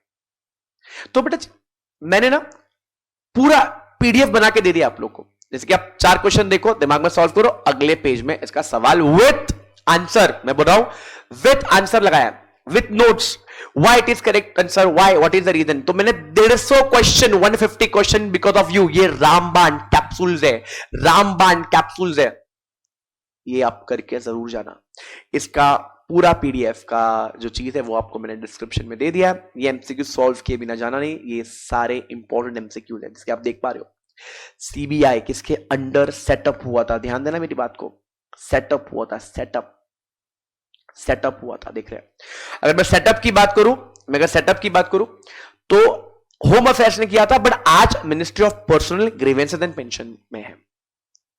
अब ये पूरे एमसीक्यू सॉल्व करते वक्त कभी भी अगर आपको दिक्कत आ रही है, कुछ प्रॉब्लम आ रही है, कमेंट सेक्शन में बताओ कि सर ये ऐसा क्यों है, तो मैं आपके सारे जवाब कमेंट सेक्शन में पूरे देने की कोशिश करूंगा। आई होप आपको मैं हर चीज होलिस्टिकली कवर करवा पाया हूं। This is Viplav Mondal from JK Shah classes signing off. मिलते हैं बहुत जल्दी इन CS एग्जीक्यूटिव, तब तक के लिए गुड बाय, टेक केयर, नमस्कार, शुभ रात्रि and stay tune for awesome lessons. Please motivate करते रहो हमको by commenting, by liking the video, by sharing, because हमारे लिए मोटिवेशन यही है और आप इस एग्जाम से फतेह करो। मिलते हैं अगले किसी वीडियो में, तब तक के लिए गुड बाय, टेक केयर, नमस्कार एंड बाय गाइस, मिलते हैं।